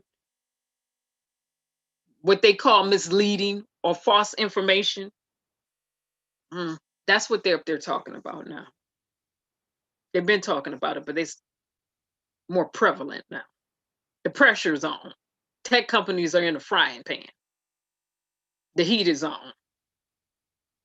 Also, in other tech news, Amazon, not Amazon, but Google. Remember we said Google is being sued by the Department of Justice, and their case is looking real weak in terms of proving what they're saying from a technological perspective, in my opinion. And I'm not going to tell the Department of Justice how to proof up nothing because Barr is there. No. Okay, so they looking, what they filed is looking weak in terms of them proving what they stated in that lawsuit is looking real weak. But whatever, they be up there lying too much and covering for Trump too much, when they should have been focusing on what they should have been focusing on. But anyway, that's looking weak. But remember, we talked about Google having lawsuits on their head, right? Some states joining in on that lawsuit. Well, one of the things has to deal with monopolies, okay? Antitrust, running monopolies, this and that, so on. Anyway, bottom line is Apple is creating their own web browser for their devices in terms of their iPhones. And they've been testing it out because they're trying to tie Apple into this lawsuit with Google, talking about all that money Apple done paid Google to have a web browser, which is business, in their iPhone. So just get ready for tech battles and tech wars. And I always remember we did it. We watched them months back up there, a month or so ago. Well, probably 2 months now, when we did the big bank take little bank, tech companies, especially Facebook, buying everybody out. Anybody try to bring something to market, they've been buying them out. Big bank take little bank. We said big bank take little bank. Boom. Stealing their intellectual ideas and everything else. Facebook.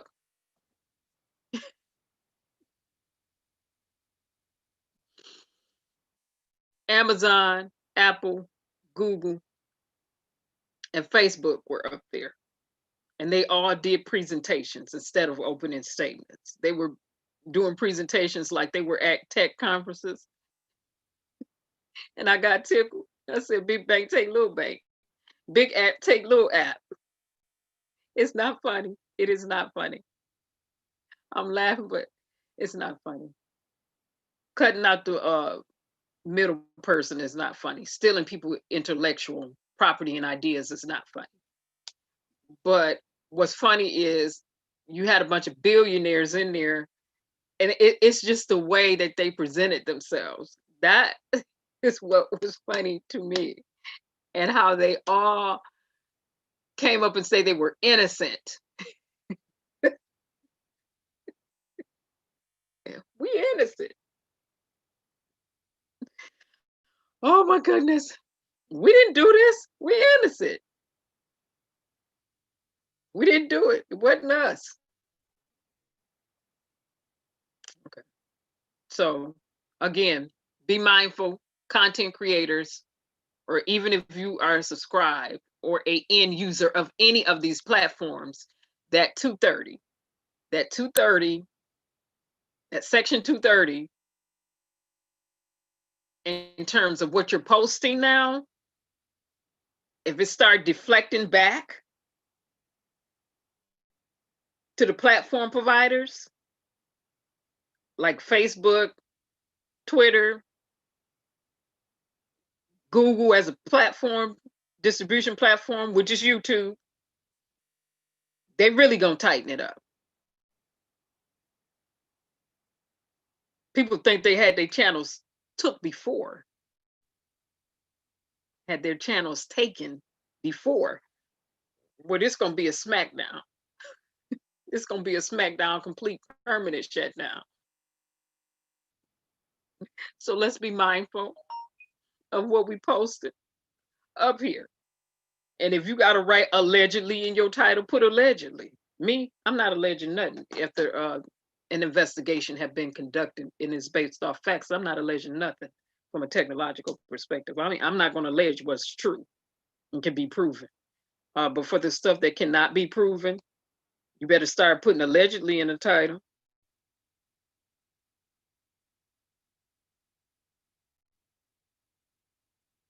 Oh.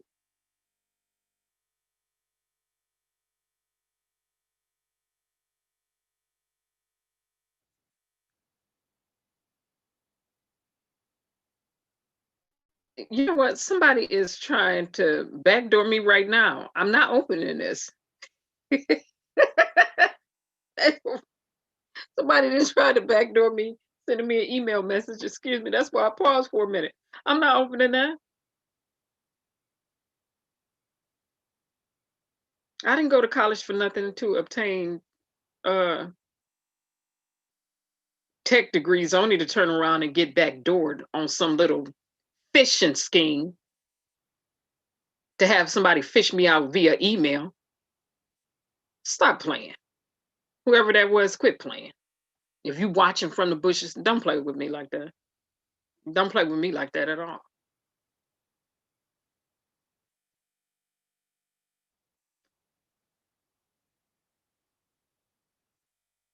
I'm probably one of, I know I was one of the ones in college because we had to create spyware, software programs and antivirus programs and different things like that. But my antivirus program was something vicious. It was a little bit intrusive and vicious. Intentionally. Called it the funky worm. That was one of them. And the other one was called liquid fire. So don't play with me, figure it out. Get a clue. This no nonsense news, get a clue. Oh, G Money, they was trying to bait me. Hey, Lee. Hey, Lee. Letha, you missed Tamika from earlier. She was here.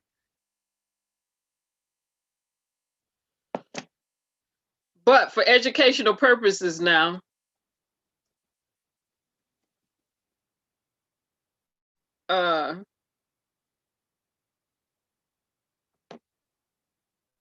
we getting ready to see what's going on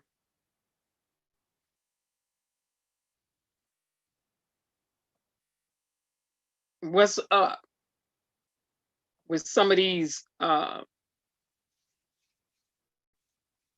websites. What's been going down? Let's see what's up.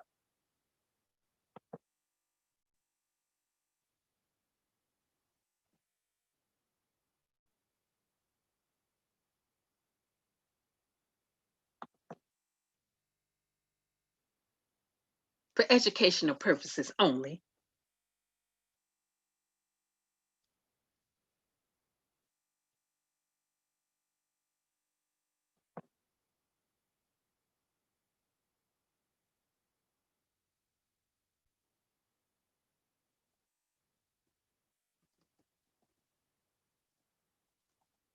Again, disclaimer, this is for educational purposes only.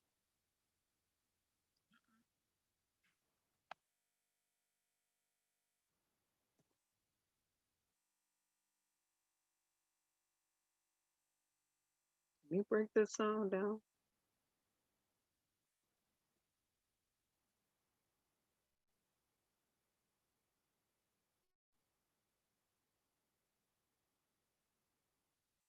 I want to use that one.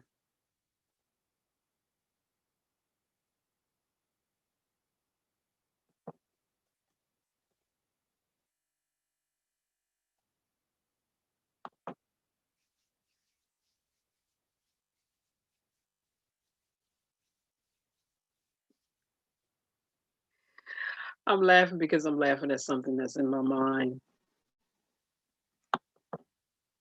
So what are we going to do? What was our tech tip? Run our antivirus, anti-malware, spyware after we get finished utilizing our electronic devices. That's a tech tip. Tech tip number 2, what's something else we don't do over here? Open up suspicious emails. Another thing we don't do over here, oh, you won a prize. Don't open that. Something else we don't do over here is EX files from Windows, extension files. Why? Because an extension file is usually a red flag to being backdoored.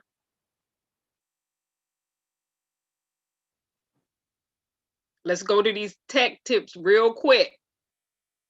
What are we not going to do? This is no nonsense news style now. You don't even know the person. They send you an attachment. Why are you opening it? Delete. Delete it. Somebody send you something with a .exe. Scan it and check it first. Make sure the files are not corrupt. Make sure worms, a virus, or something is not attached or associated to it. Then download it. Scan first for security reasons and purposes. Then open. Okay? Because you don't scan, you opened it, and then they got you. What is something else we don't do? The drive-by, the drive-bys, the drive-bys, drive-by. Your system needs a critical update. That's a drive-by. We call that a drive-by. Critical update needed from Windows, critical update needed from whoever, whatever software program you have installed on your electronic device. And then they got you, just like that. They're gonna lock your system up. Then tell you, hold you from ransom. You need to do this, this, this, this, and this. You might as well go ahead and restore, have your system restored, because you're not getting back in. If you are a person who don't know how to bypass that and get into your operating system another way, you might as well go ahead and get your system restored.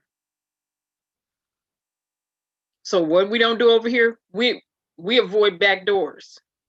Backdoors. Phishing schemes. Not just phishing schemes. Every scheme they got out there. Avoid, avoid, avoid.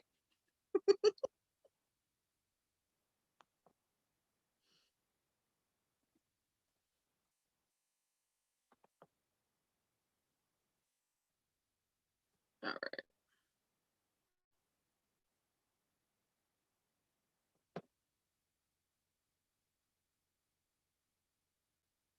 Oh.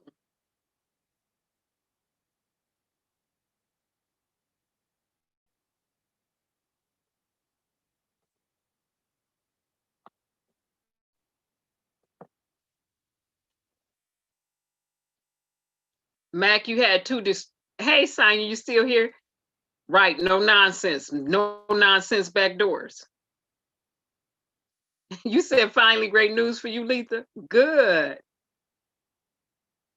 You had 2 computers destroyed, Mac?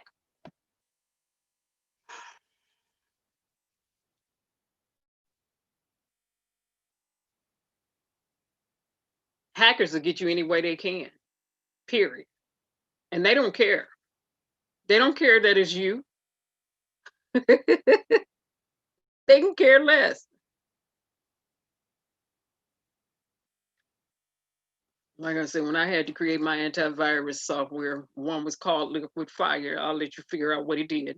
And the other one was called the Funky Worm. People were thinking, how are these names for antivirus software? Figure it out. Think about it.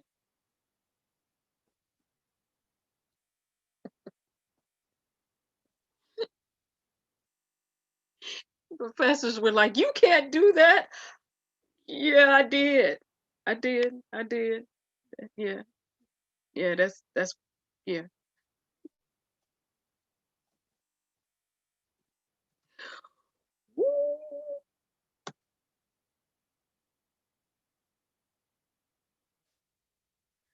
So my antivirus software that I had to create was vicious. You hit me, I got you back. But after I got you back, you was gonna have to buy a new device. Every device that you hacked me with, you would need a new one. It was a reason it was called liquid fire.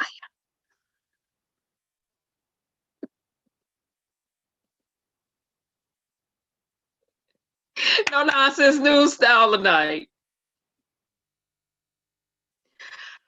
Again, hacking is all right, let me pull this up real quick. I'm laughing too much. Laughter does good like a medicine, though. Let me get here real quick. Let me go to this website real quick. Let me see what the name of this website is, because I don't know.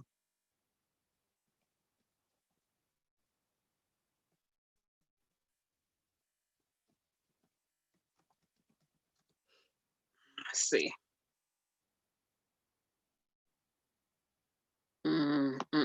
Okay, this is what it is. All right.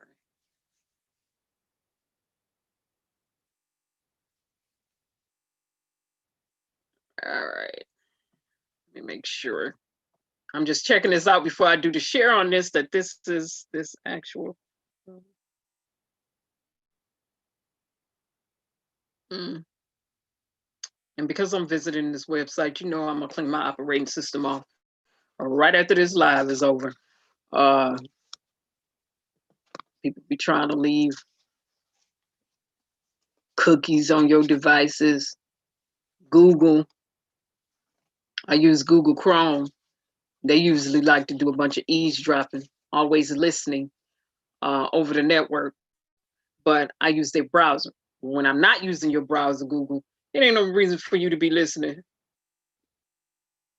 to what's going on over up in here via the network.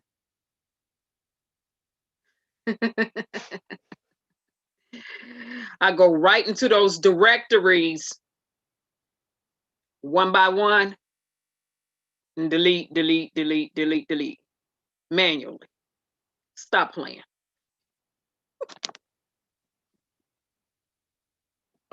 Okay. Now I have this website pulled up, and it should be the authentic website. So let me pull up my little tool I need to pull up. And for educational purposes, let's conduct a test.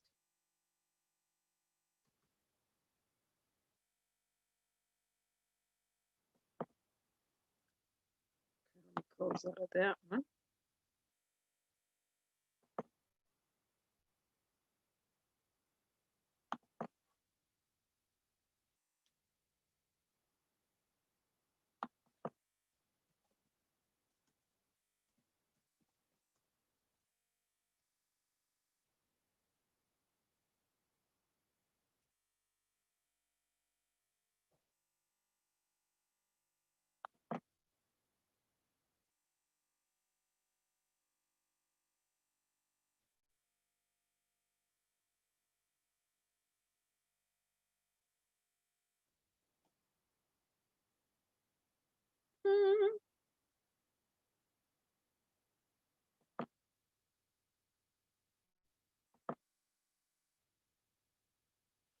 Okay.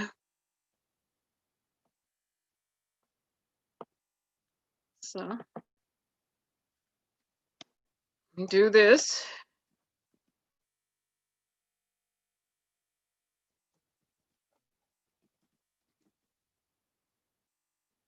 All right. So it's working in the background. Let me blow this up and do the share on this.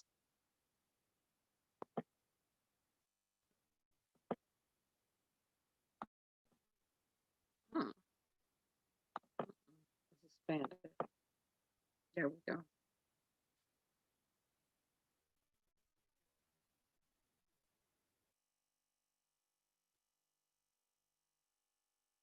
All right.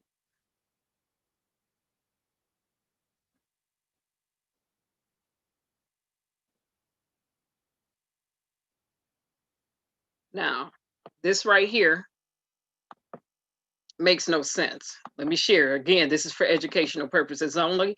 This is for educational purposes only. What I just did was I wanted to see if this website that's up for Trump, because they said it was hacked and defaced, right? That's already been proven, would respond to me. Okay. So, in seeing if this network will respond to me, I see why the hackers got it. I see why the hackers got it. I see why they got to you. When you're online like this, you don't really want a response, because when I'm saying I'm seeing if it responds to me, what I'm doing is seeing if it's hackable, the easy way of hacking it. And I'm not talking about doing any extensive work. So I have it highlighted in white right now. Okay, the network responded to me, right?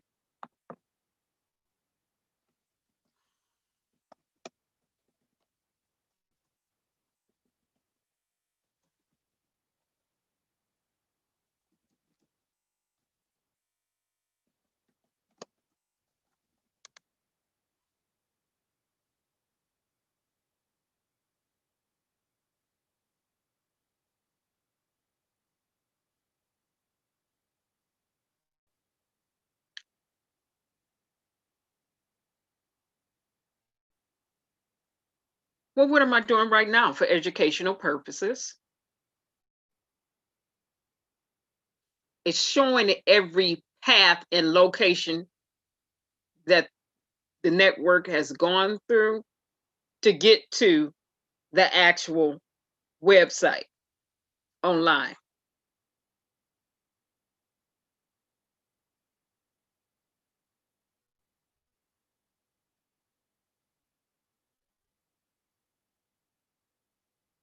The hacker have everything they need.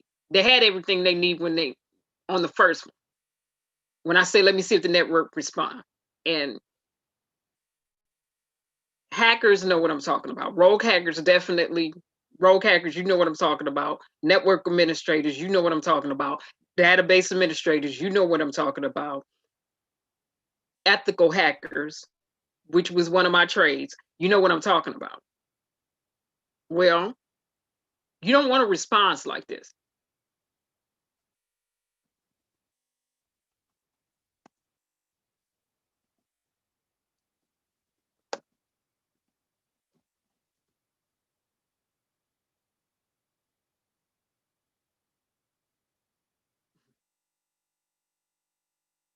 Google, this is a shame too. I don't want to get a response from them like this. This is not what I want. In terms of security purposes. Now we're doing some work, okay? For educational purposes only. Now we're giving some examples.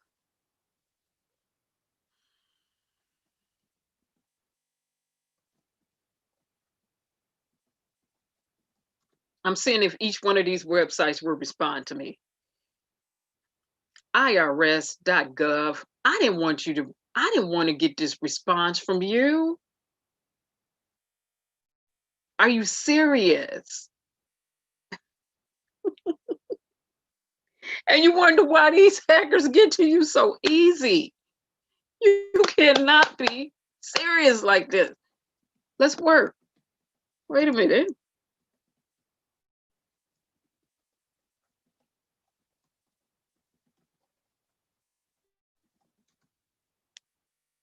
Why? Why? Google, why? Whoever security says, why? And I know you have your layers of security in place, but come on, why? Especially the government. Why? Why am I even able to get a response from your websites like this? What should have happened is when I did my command prompts, I should have been timed out. Because when you time me out, that would let me have known as a hacker, I would have had to do more work. I would have had to do a little bit more work. But my goodness, if y'all gonna be responding to my network requests via your website, you just make it easy for the hackers. This is absolutely ridiculous from a security standpoint. Now I get to go into my no nonsense rant. This right here is foolishness. I shouldn't be getting a response via any command prompt I have done from these websites like this. Not a single one. I shouldn't be getting responses like this. It should be timing me out. What I want to see when I'm going to certain websites is I want you to time me out, because that'll let the hacker know they're going to have to work a different way. This right here is like a kid going to a candy store who's a candy lover. That's all this right here is for hackers. So we go back to the first one, which was Trump, and his website was hacked and defaced. Well, I see why. When the hackers are sending data across the internet to get a response from your website, you don't want your website responding back to them. You want them to get timed out. Because when I pinged this web address, that lets me know it's responding to me. Okay, it's hackable. It's easily hackable. Let me be specific. Everything over the internet is hackable. Let me be specific. For educational purposes only, you're making it easy. So it's no wonder they're hacking websites. Well, hold on for a minute, because they said, so let's see if his website is still responding out here. What is his website? This is for educational purposes only. Now I'm in a teaching mode. What I am saying to the viewers is, we don't want the websites responding to us. We don't want to respond. We want it to time us out, because that will let a rogue hacker know they got to move a little differently now. Okay, this responds to me. Your website responded to me. I'm like, if you're a rogue hacker, you like, hello, thank you. You gave me everything I need. Thank you. That's what rogue hackers like. You just made this easy for me. So easy.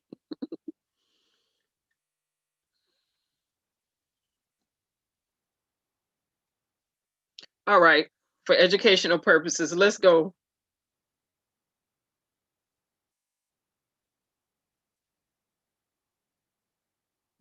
Soup Bone, you said not .gov. I don't care if it is on a .gov. On the .gov ones, they usually time you out. But since you put that down there, Soup Bone, I'm gonna do the .govs too. When I get to the .gov, I don't care if it's irs.com, irs.gov. Okay, any IRS website should be timing me out. Any government website should be timing me out right off the bat. Should time me out. I shouldn't be getting a response like that easy. But we'll go and we'll do the .gov after we go and see what Joe Biden website got going on. Now let's go see if we get a response from his website.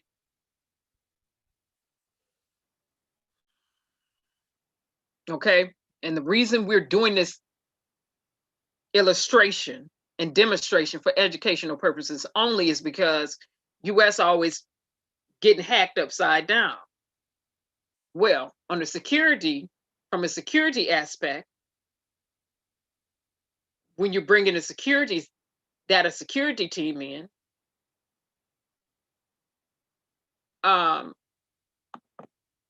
and we give recommendations, or they have to give a recommendation in this field, this is going to be at the top. Data security going to be at the top. Ways to handle your website on the internet will be at the top.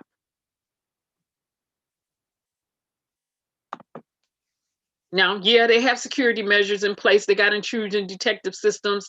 They got, like I said, there's layers of security measures set in place, but that just gives a hacker something to work through.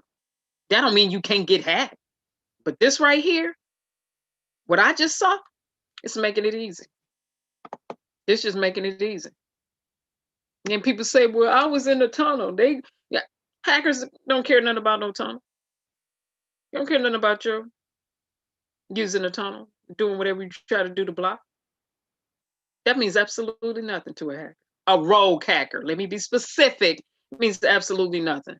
Okay, I got Joe Biden's. Let me put him in here and see what he got. And then Super Bowl, we gonna go back to those .govs. And let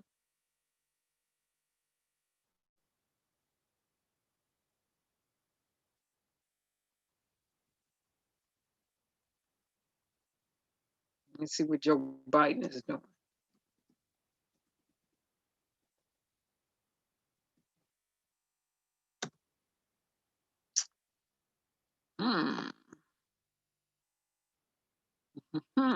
Okay.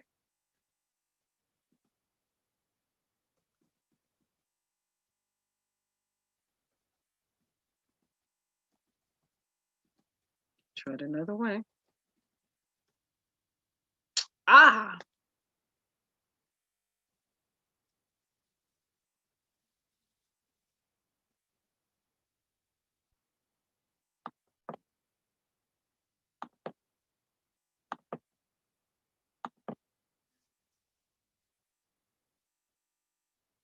Now, Joe Biden's, when I'm typing it in different ways, as you see here, let me highlight it.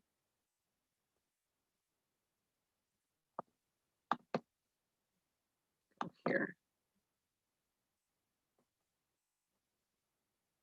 And I am seeing if it would respond to this, what I copied and pasted directly from the internet. The web address I copied and pasted directly from the internet, it timed out. And that's what we want. We want it timed out. But let's not get too happy. Because when I did it this way, and I said, okay, let me try it this way. Well, then I get a response. Again, for educational purposes only, we don't want websites responding when we send a request. We don't want that host to respond to us. We want it to time us out.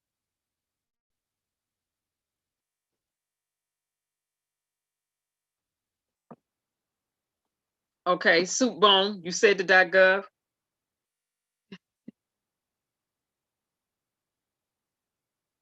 You said .gov gonna time us out. Okay. Let's see. Stop for a minute. What .gov are we doing? We doing IRS.gov? Is that the one you want to go with, Sue? That's the one I'll go with because we did IRS.com first. Okay, so let's go. Let's see.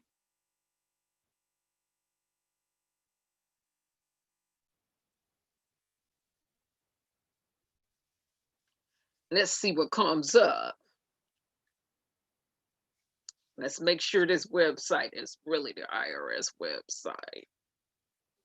Let's make sure it's authentic. Okay. All right. So let's go.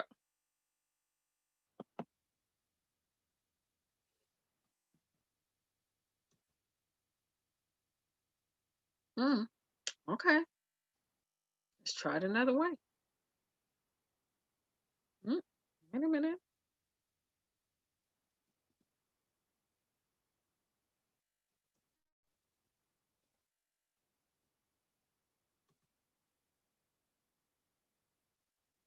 All right.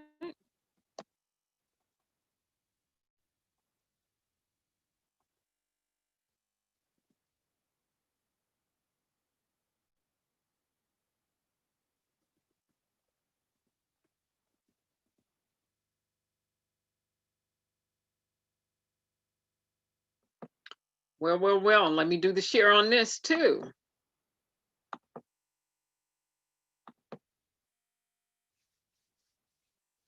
Okay, Soup Bone. So you said let's go with the IRS.gov, okay? So look at the results. All right. We went with the IRS.gov, the traditional way, copying and paste directly from the website with the hypertext protocol.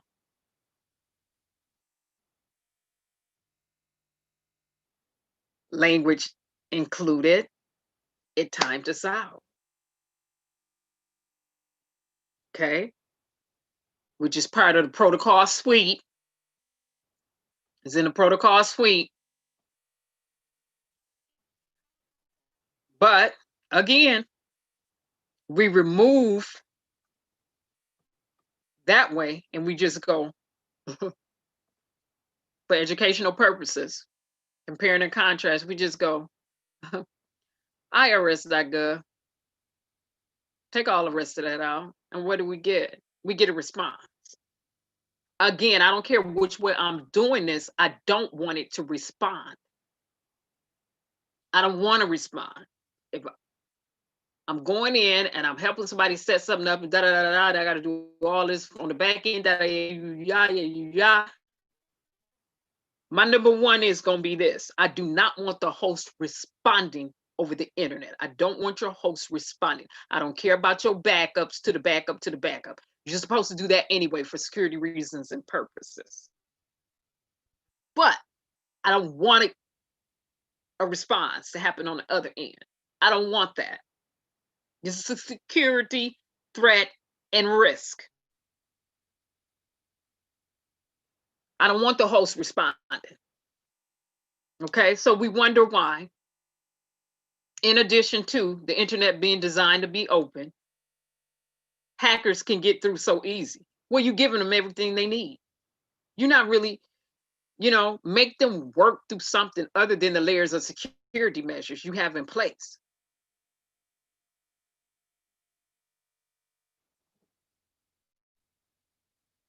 Oh, thanks, G Money.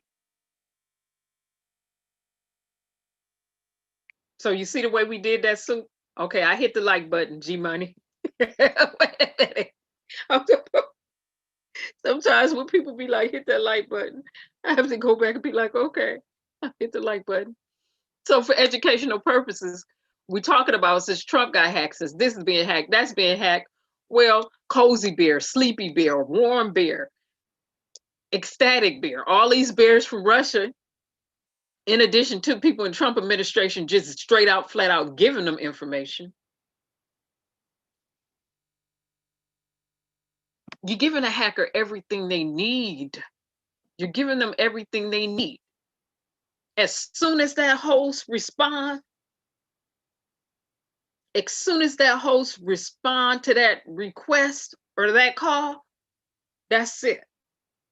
The hacker got everything they need. They don't need anything else. That's it. That's all they need to work with, period.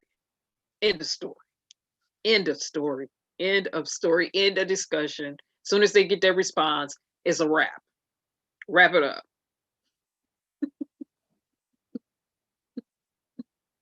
Wrap it up for educational purposes. and Google. I know y'all have y'all layers of security, but y'all have to be ashamed of yourselves. You have programmers who write code. I know you got a bunch of security measures in place. I know you do. I understand. But y'all ought to be ashamed of yourself. United States government, you know you ought to be ashamed of yourself. Y'all was just up there in the hearing saying, no nonsense news fashion tonight. Y'all was just up there in the hearing saying y'all needed more help. Y'all know your infrastructure ain't been updated in years. Y'all know y'all got issues, but it's never enough money. But they can have money for everything else. I'm gonna leave that alone.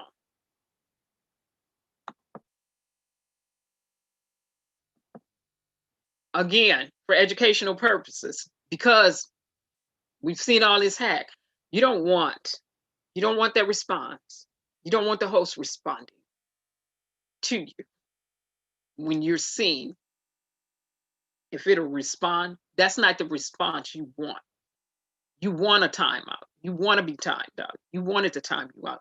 You want not to be able to get through that way. You want it that way. You want the hackers to work a little bit more. And even though the next step they go to is going to be an easy one too, but don't just leave them at step A, make them go to step B. Make them go to step B. And people are going to say, well, Kerensz, I know my tech people are going to say, Kerensz, you know, the first, it's the tunnel. It's tunnel. It's in a tunnel. The first one is really not, you know, it's just the shell that's there. The real info is in the tunnel. I don't care.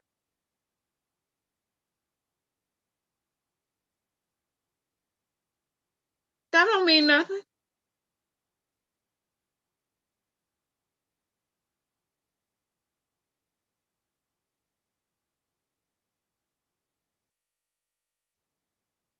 Is that not one of the first things that they taught us how to get through in college? It's the tunnel.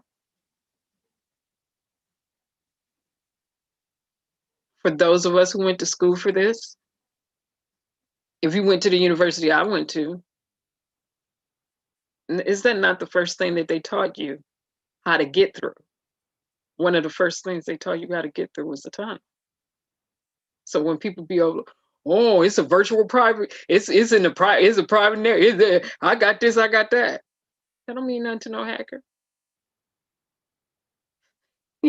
It's still on the internet.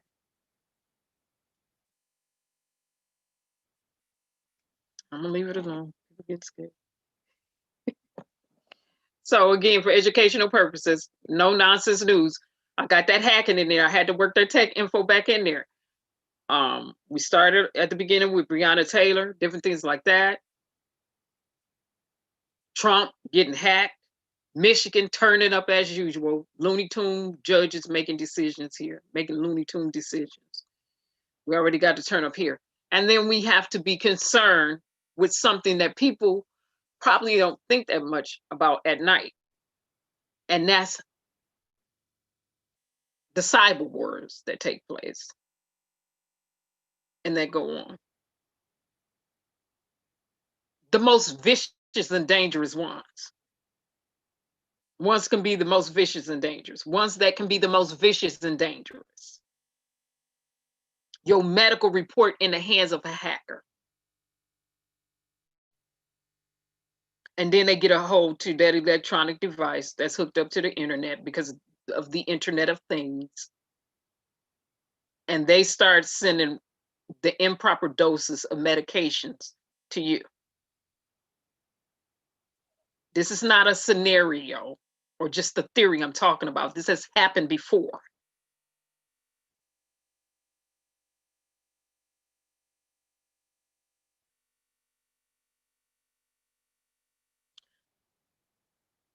So I'm gonna throw him in here because I don't care for him. Mr. Tesla, Elon Musk. With that chip he want to put in people's brain that's the size of a coin. That helps with spinal issues and things like that. You out of order. No, security first. For everybody who has those chips inside their fingers, inside their body, that's the size of a rice grain. That mess was out of order too. It's an electronic device. All electronics are basically hackable. Period.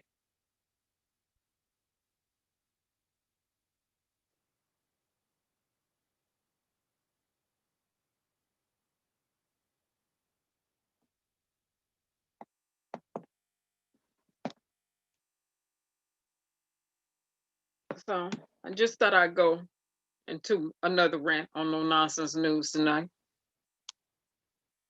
Trump hooking up with Russia, dangerous. Having bank accounts here and there, dangerous. Coming out lying every day, all day, dangerous. President we had during the Spanish pandemic flu did the same thing, came out, lied every day, had real news articles and facts taken down. The United States ended up with over 600,000 people dead.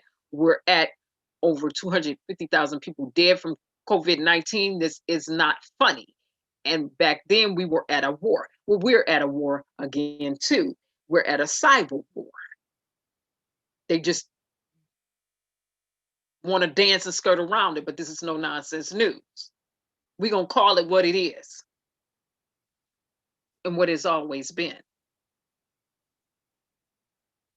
So something else for us to think about, not to be scared about, because this is No Nonsense News. We're doing fear, but just for us to be vigilant and cautious about. Not that we get off here again. Remember tip number 1, run your antivirus, anti-malware, anti-spyware. They're all different and separate, and they all do different things. Run it all on your electronic device. If you're going to be on the internet every day, run your antivirus every day. Every day. Don't run it every day.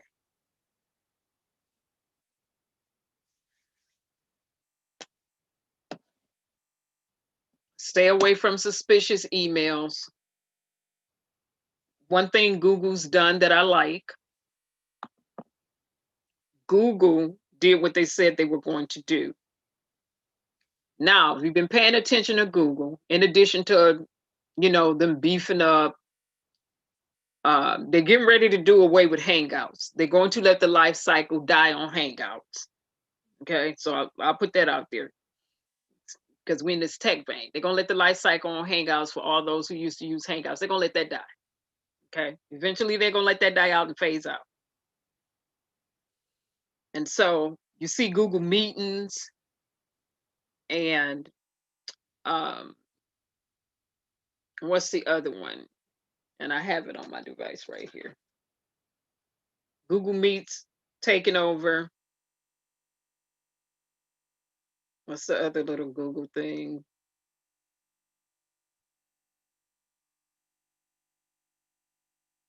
And Google Duo, Google Meets. They're going to phase Hangouts out, and it's going to be, they're going to roll you over, and they've already done it, into Google Meets and Google Duo type technology. They've already started. They've already begun. They've done that. Okay. But before I get to the security measure that Google has put in place, what they have done is went logo based. So, if you go into your emails now, you see the Google logo, the original logos. And yeah, people can fake logos.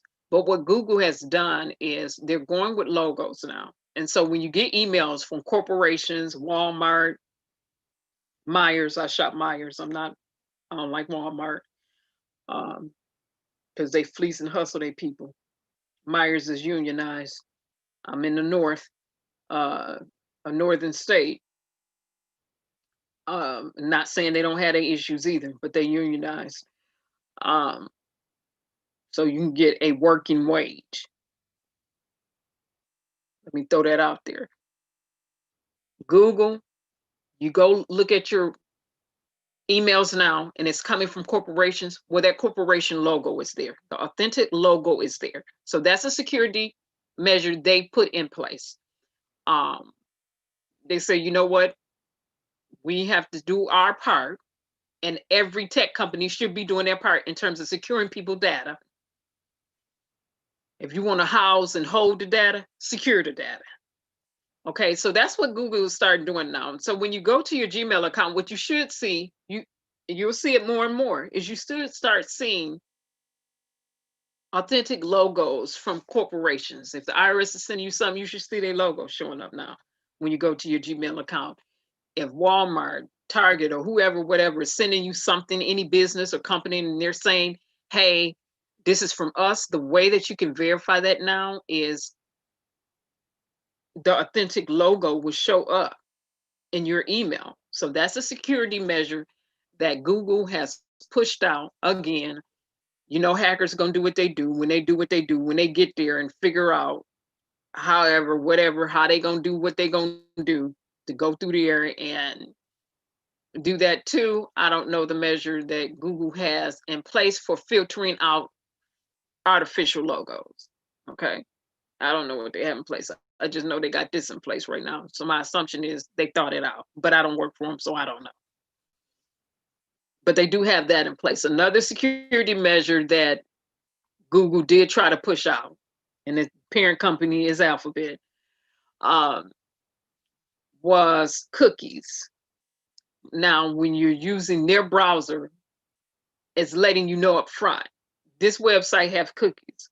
You can either continue to view this website and the cookies gonna be on your electronic device, or you can go in and do your settings to enable what you want to enable and reject what you want to reject, or disable what you need to disable. That's another security measure. Why? Because cookies is a tracking device.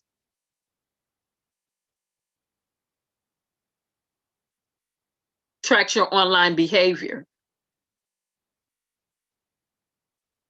your browsing pattern, your browsing history. So that's another security measure. Google's, so they've been trying a little bit more than others who are out here that I've seen. They've been trying, you know, to push some stuff out in terms of securing their finances, because they want to stop getting sued so much, securing people data, and, you know, just being conscious overall in terms of the web. So that's something I want to get. Mac, you said stay away from, you can't put that in the chat like that. They're going to think we doing explicit stuff over here. Mac says stay away from them porn sites. That's what he put in here. That was his tip for people: stay away from porn sites. I don't do the porn sites. I don't rock like that. I ain't got time for that foolishness. But for the people who do, Mac put that in here. That's Mac security advice for those who do that. He's saying stay away from them. That's what he said. Thank you, Mac. That's right. Retract your own message. retract that before they be up in here like IRS might already be going through surfing anyway. Nah. But that's the tip he gave. He said stay away from those sites. Okay, you don't have to tell me. I ain't going there no way. But for those who go there, he's saying, because they going my assumption is he's saying they will backdoor you. They will track you, backdoor you, because that's what we're talking about. Security, data security, security measures, hacking, hackers, code crackers. That's what we're talking about. Being aware. So he was trying to give those who utilize those sites some advice. Now, hey Dre Day, how you doing? Mac, you said you either. Well, Mac, how you gonna give some advice on something you don't even go to those sites? How you know what they got? I'm messing with you now, Mac. How you know? How you know they got cookies? No, mostly every website got cookies. I'm messing with you now.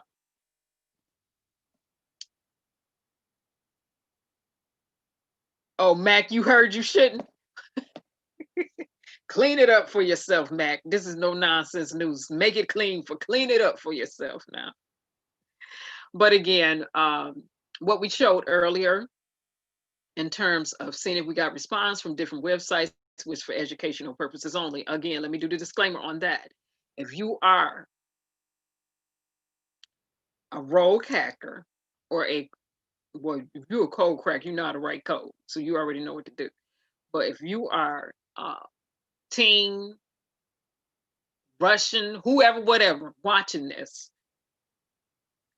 when we see if we got responses from different websites, see if the hosts would respond to us, that was for educational purposes only. Now, if you utilize anything that has been shown over here for any malicious purposes, you are on your own. They catch you, you go into prison. It's what, 6 years right off the bat. Okay, that's what it's supposed. Well, you're supposed to go to prison. Let me put it that way, because we know how the system over here don't be working out for everybody the way it should work. So let me clarify that. Again, that's why we did a disclaimer and said for educational purposes only. We were showing that and utilizing that as examples, and to see why it is so easy for United States systems to always get hacked. We went back through and did some investigating, seeing if we can get responses. And it's unfortunate that we did. It's really unfortunate. We were expecting every site that we visited to time us out and make us do something different. Unfortunately, they didn't. It's a shame. It's a shame. Again, so I had to do my disclaimer on that. Let me circle back around and do the disclaimer on that. What is going on? So as we wrap up, and Dre Day, you just getting in, and we get ready to wrap this up on No Nonsense News. But as we begin to wrap up, I want to piggyback off what was said yesterday in terms of us going a distance and getting legislation passed to make judges run for office every 4 years, and the people vote and decide who's going to be the Supreme Court justice. Now,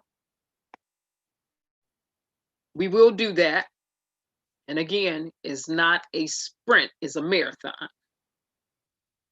Okay, melodically plan it out, agilely, bit by bit, piece by piece.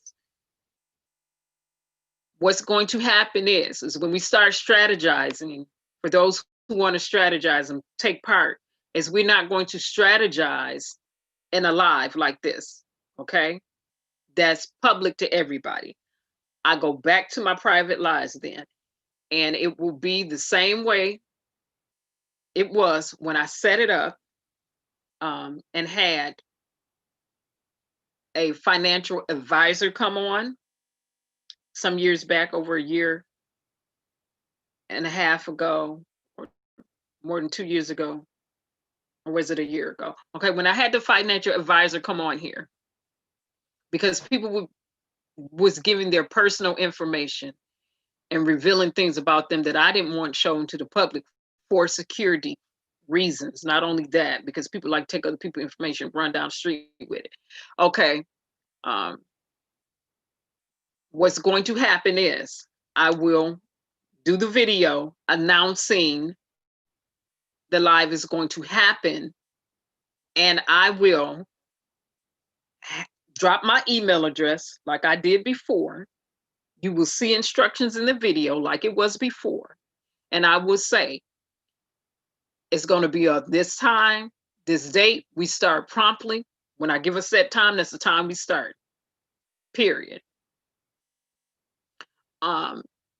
Email me if you want to be inside the private live. And people emailed me their emails. And what happened was, I said, okay, I'm going to email you the link, the private link, individually. And yes, I did. I took my time and emailed everybody individually so they can come into that live. That's the way I'm doing it. I'm not putting the link out there and say this is it for people to come in. When I do my private lives, I never do it that way. I always go individual. However many responses I get, everybody that respond, I send them that link individually. I take the time out and I will send them the individual link so they can come in. And some people, when they come into the private lives, they feel freer. They love it better. They feel more free to express themselves. But this is going to be about business. Now, if we get some people on there, will we share a part of a live or a person giving some key advice? Yeah, we'll share that bit. But we're not going to share, what people were saying in the chat. I'll block all that out. But the reason I like to do it that way, the reason I've chose to do it that way is because if we're going to be strategizing, we want people to be able to come in and speak freely. We want people to be able to come in and express their ideas and what's on their mind freely without being ridiculed for what they're saying or without facing harsh criticism. Okay, because it's just an idea. We want to be able to brainstorm. All right. Even though, like I said, I've done this before, so I will have some things already set. All right. And the foundation would be there for people to expound upon and switch out or move around or whatever. I'll express how I get down and have gotten down. And then other people who have done this for years too would say what they've done and how they do and different things like that, just so we can move forward. But like I said, we're moving forward on that. Just give it some time because I don't want to try to sprint through anything like that. It's going to be a marathon. Not saying our marathon is going to take all day. We didn't say that either. Okay. We didn't say marathon was going to take all day in the next 10 years. That's not what we said. We said it's a marathon. It's not a sprint, which means it won't be quick. To eliminate any unrealistic expectation in terms of going to court systems and going through the court systems, that's usually the tie-up. It's never the protest. The protest is the in your face so you don't forget moment. That's what protest is for me. It's the in your face so you don't forget moments. But when you start going through courts, that's where the marathon and the delays come in at. That's where the delays come in. Is when you start going through the U.S. court system. Remember, we will. I ain't gonna say we trying to. What we will do is get some laws changed on the books. And so you can expect every game under the sun to be played. And you can expect the marathon to take place because the court's gonna tie it up. The judge is gonna tie it up. You're gonna have attorneys doing everything under the sun. And when I said I have seen just about every game played under the sun in terms of recall language, in terms of petitioning, in terms of getting something approved to be put on the ballot to get voted on, they will play every game under the sun. They will tie anything up in court. Any and everything. And that's when the writer in me rises, because they will get you for punctuation. They'll get you for font sizes. They will get you for any and everything. So when we do that, again, it's going to be an open format. Like I just have to be real with people because there's no nonsense news. It's not going to be no sprint. It's going to be a marathon. Marathon going to happen when you got to go through courts. Marathon's going to happen when you start dealing with these other attorneys. working for the opposite side. That's when the marathon comes in. That's where the marathon come in. So, but our objective per yesterday is to change laws at a federal level, because we don't want U.S. Supreme Court justices sitting their behinds up there for the next 30 years or our entire lifetimes anymore. It never should have been that way. Never. That never made any sense to me. It didn't make sense to me when I was a kid. And it doesn't make sense now. Shouldn't have been the case. Well, it's time for we the people to do what we need to do. So again, when the private live happens, people will know in advance. Video will be out there. I'll do a save the date video like I've done in the past. And in my save the date videos, they're always very specific with instructions in there, times, specific dates, whatever, directions, whatever. And the people who want to be a part can be a part. If you missed the first one and you want to be brought up to speed, many times I'll do that too.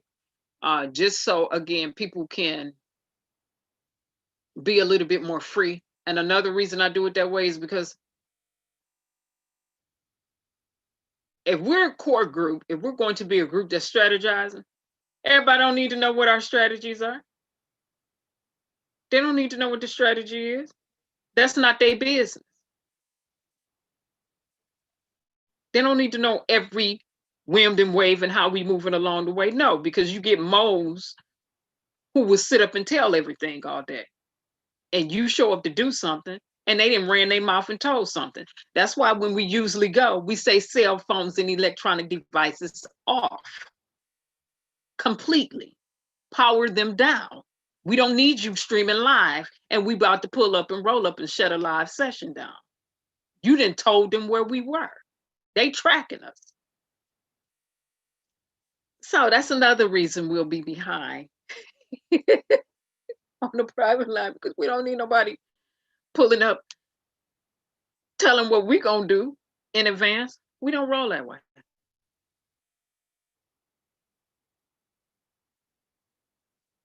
And if we find those among us who like to be running off at the mouth like they got diarrhea of the mouth, we'll try to, gingerly admonish them. And then after so much gingerly admonishing, I said, it's a wrap. You a mole. You're a detriment to the planet. You out. O-U-T out. Out. O-U-T out. We can't keep you because you're telling too much. You're talking too much. We don't need everybody to know how we're coming. They're going to expect us to come. We don't need them to know how we're going to do what we're going to do. See? So we're going to get to that. Okay, Dre Day, you said, I'm going to drop my don't need Mo's. No, we don't, Dre Day. I'm getting ready to drop my email right now, and it will be in the save the date too. I always drop it in the save the date, but I'll give you my email right now. Dre Day, I thought you had my email, but maybe you don't. I'll email you right now. Michigan is in the building. Dre Day. There it is.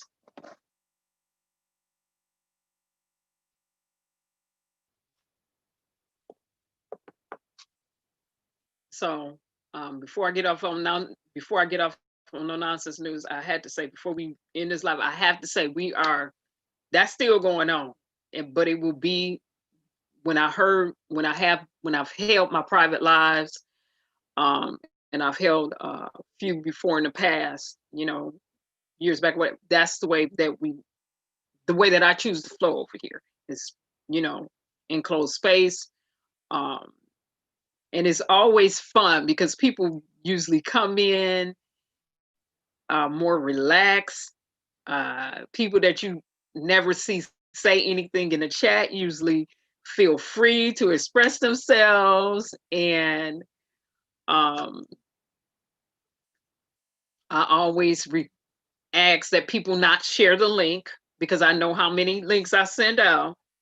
I know how many views I should be having. And I'll be like, wait a minute, it's an extra view on here. Hold on. If only 24 people got the link and I get these extra views on here, somebody done gave something now. But that didn't happen the last time. So it's never happened to me. So again, like I said, whenever we've done what we've done at a campus base, face to face with people,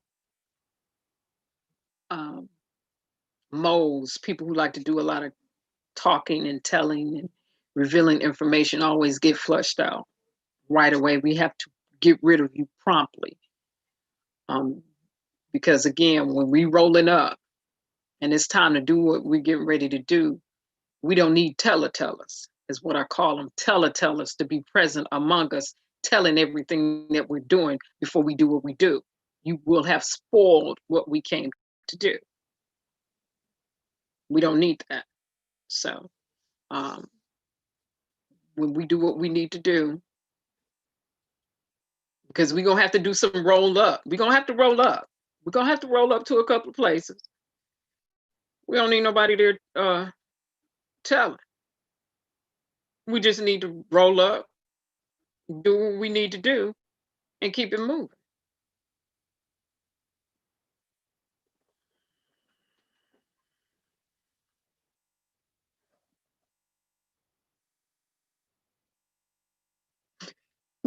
Let me say it again, because some people be like this. We on our way to Washington, D.C. Say, hey, everybody, hey, yeah. And then you get somebody and they chat, what you all going there for? Oh, this little rookie route. Hey, all right, we going there to do this, this, and this. What? We have to say it to people all the time. When you're live streaming, don't you know? Police will be watching sometimes. The FBI be watching sometimes. Other people be watching sometimes.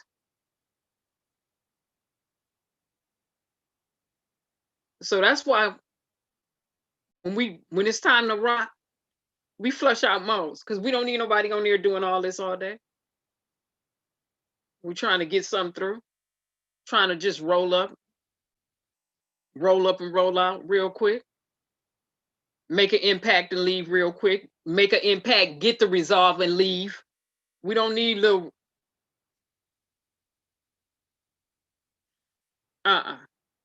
and we usually have professional camera and crew there anyway. We let them do that. That be their job, to keep the cameras rolling at all times. We don't need to on the way there, we don't need all this. Now when you get there and it start happening, by all means, roll it. But on the way there, no, we don't need all that. Okay, Dre Day, I got you. Okay. I see you, Dre Day, I got it. So, okay, yeah, got it, Dre Day. Yeah. So again, that's what we discussed the other day when we talked about really, and like I said, everybody who want to play a part can be a part. We're not trying to isolate anyone, but if you a teller, a super talker, a mole, an information giver and revealer of stuff that we got going down in terms of moving legislation through and forward, you're going to be OUT out. Nothing personal, but business is business. And don't be personal and be business. Business is business. We're trying to get some done, work done. So Non-person.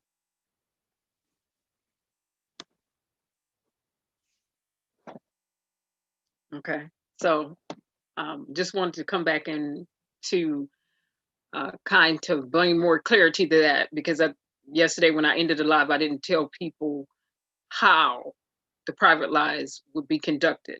And some people weren't here years ago, so they don't know that I'll do a save the date and do an instructional for a save the date. And they didn't know that I will send you a personal email. They didn't know that I won't send out the link for everybody who want to come to get to it and get into the live. No, that ain't the way I do it. You email me saying I'm interested. When the time and date happens, you get the link. Whether you can be there live during that time or not, you will always have the link to go in and be brought up to speed. And to see what happened, get the notes or whatever, whatever you need. And because everybody's in different states, what will happen is it will be documents downloadable onto the internet. Okay, in a Google Doc for people to go get, just to have resources that they can print out, info that they can, and we do, in the state, we do it that way too. I mean, we put up the website so people can always have the information, go download what they need, get it printed out, and have what they need to have. We do it that way in state too. But, you know, is people are from other states and other areas, you'll be able to go and it will be there for people to have, print out as many as they need to pass out and to distribute amongst their group locally. Okay, so just thought I should explain that a little bit. Now, was lengthy in my explanation, but I wanted to slow it down and take my time so people understand why I move the way that I move and why groups here move the way that we move when we're doing things. Is because, like I said, we want to leave an impact and get what we came to get. And we don't need tellers revealing strategy and locations in advance when we on the way. Then no, we don't need that. No, when we show up to take over Capitol buildings and different things like that, by the time the person knows, it's already too late. And that's the way we want it. By the time they try to get to wherever they're getting in, it's already tight. It's too many people in there. So can't nobody else fit through there. That's the way we want to keep it. By the time they get a clue, news cameras already rolling. And the people that are designated to speak to media are already out speaking to media.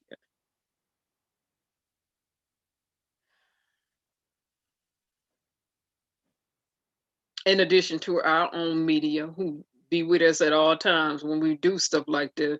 So in case something happened, cameras rolling at all times. For security reasons and protection.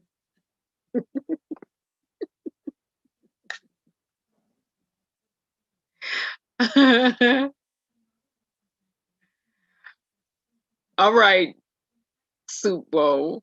You say peace, Dre Day, peace. All right, gents and ladies, that is it. I gave my explanation. There's a lot to get through. This live went a little longer than what I wanted to go through, so let me get up off of here and do my edit. And let's give us some music on the way out. And we're going to get up out of here. I've read through the chat. Again, thank you everybody for streaming. My lips are looking dry, like I need chapstick, but it's all right. What time is it? Ooh, it's only 11:25. Yay! Usually, well, sometimes I start late and I'll be like, it's 4:30 in the morning, it's 3:30 in the morning, 2:30 in the morning. Let's get over some music and get out of here, y'all. Come on, take us out, Curtis.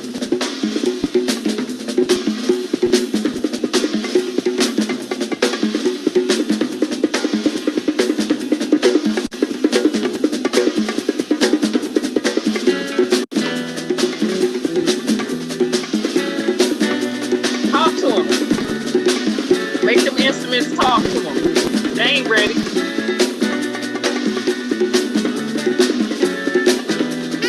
That horn fall in.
Music right here. Real instruments is what you hear. Let it shake and stir your soul into action.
Tail feather on this action.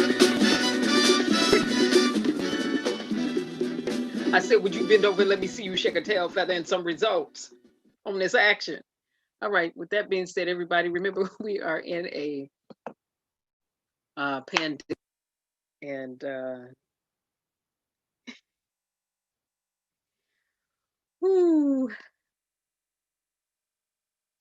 so let's remember to wear our mask, practice social distancing.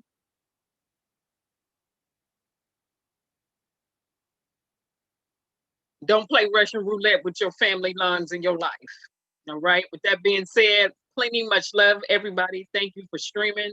Remember, we can look up, we can get up, we can get up, we can go up. We resist on every wind and wave. No means next one, next opportunity. We keep it moving. All right. Bye-bye.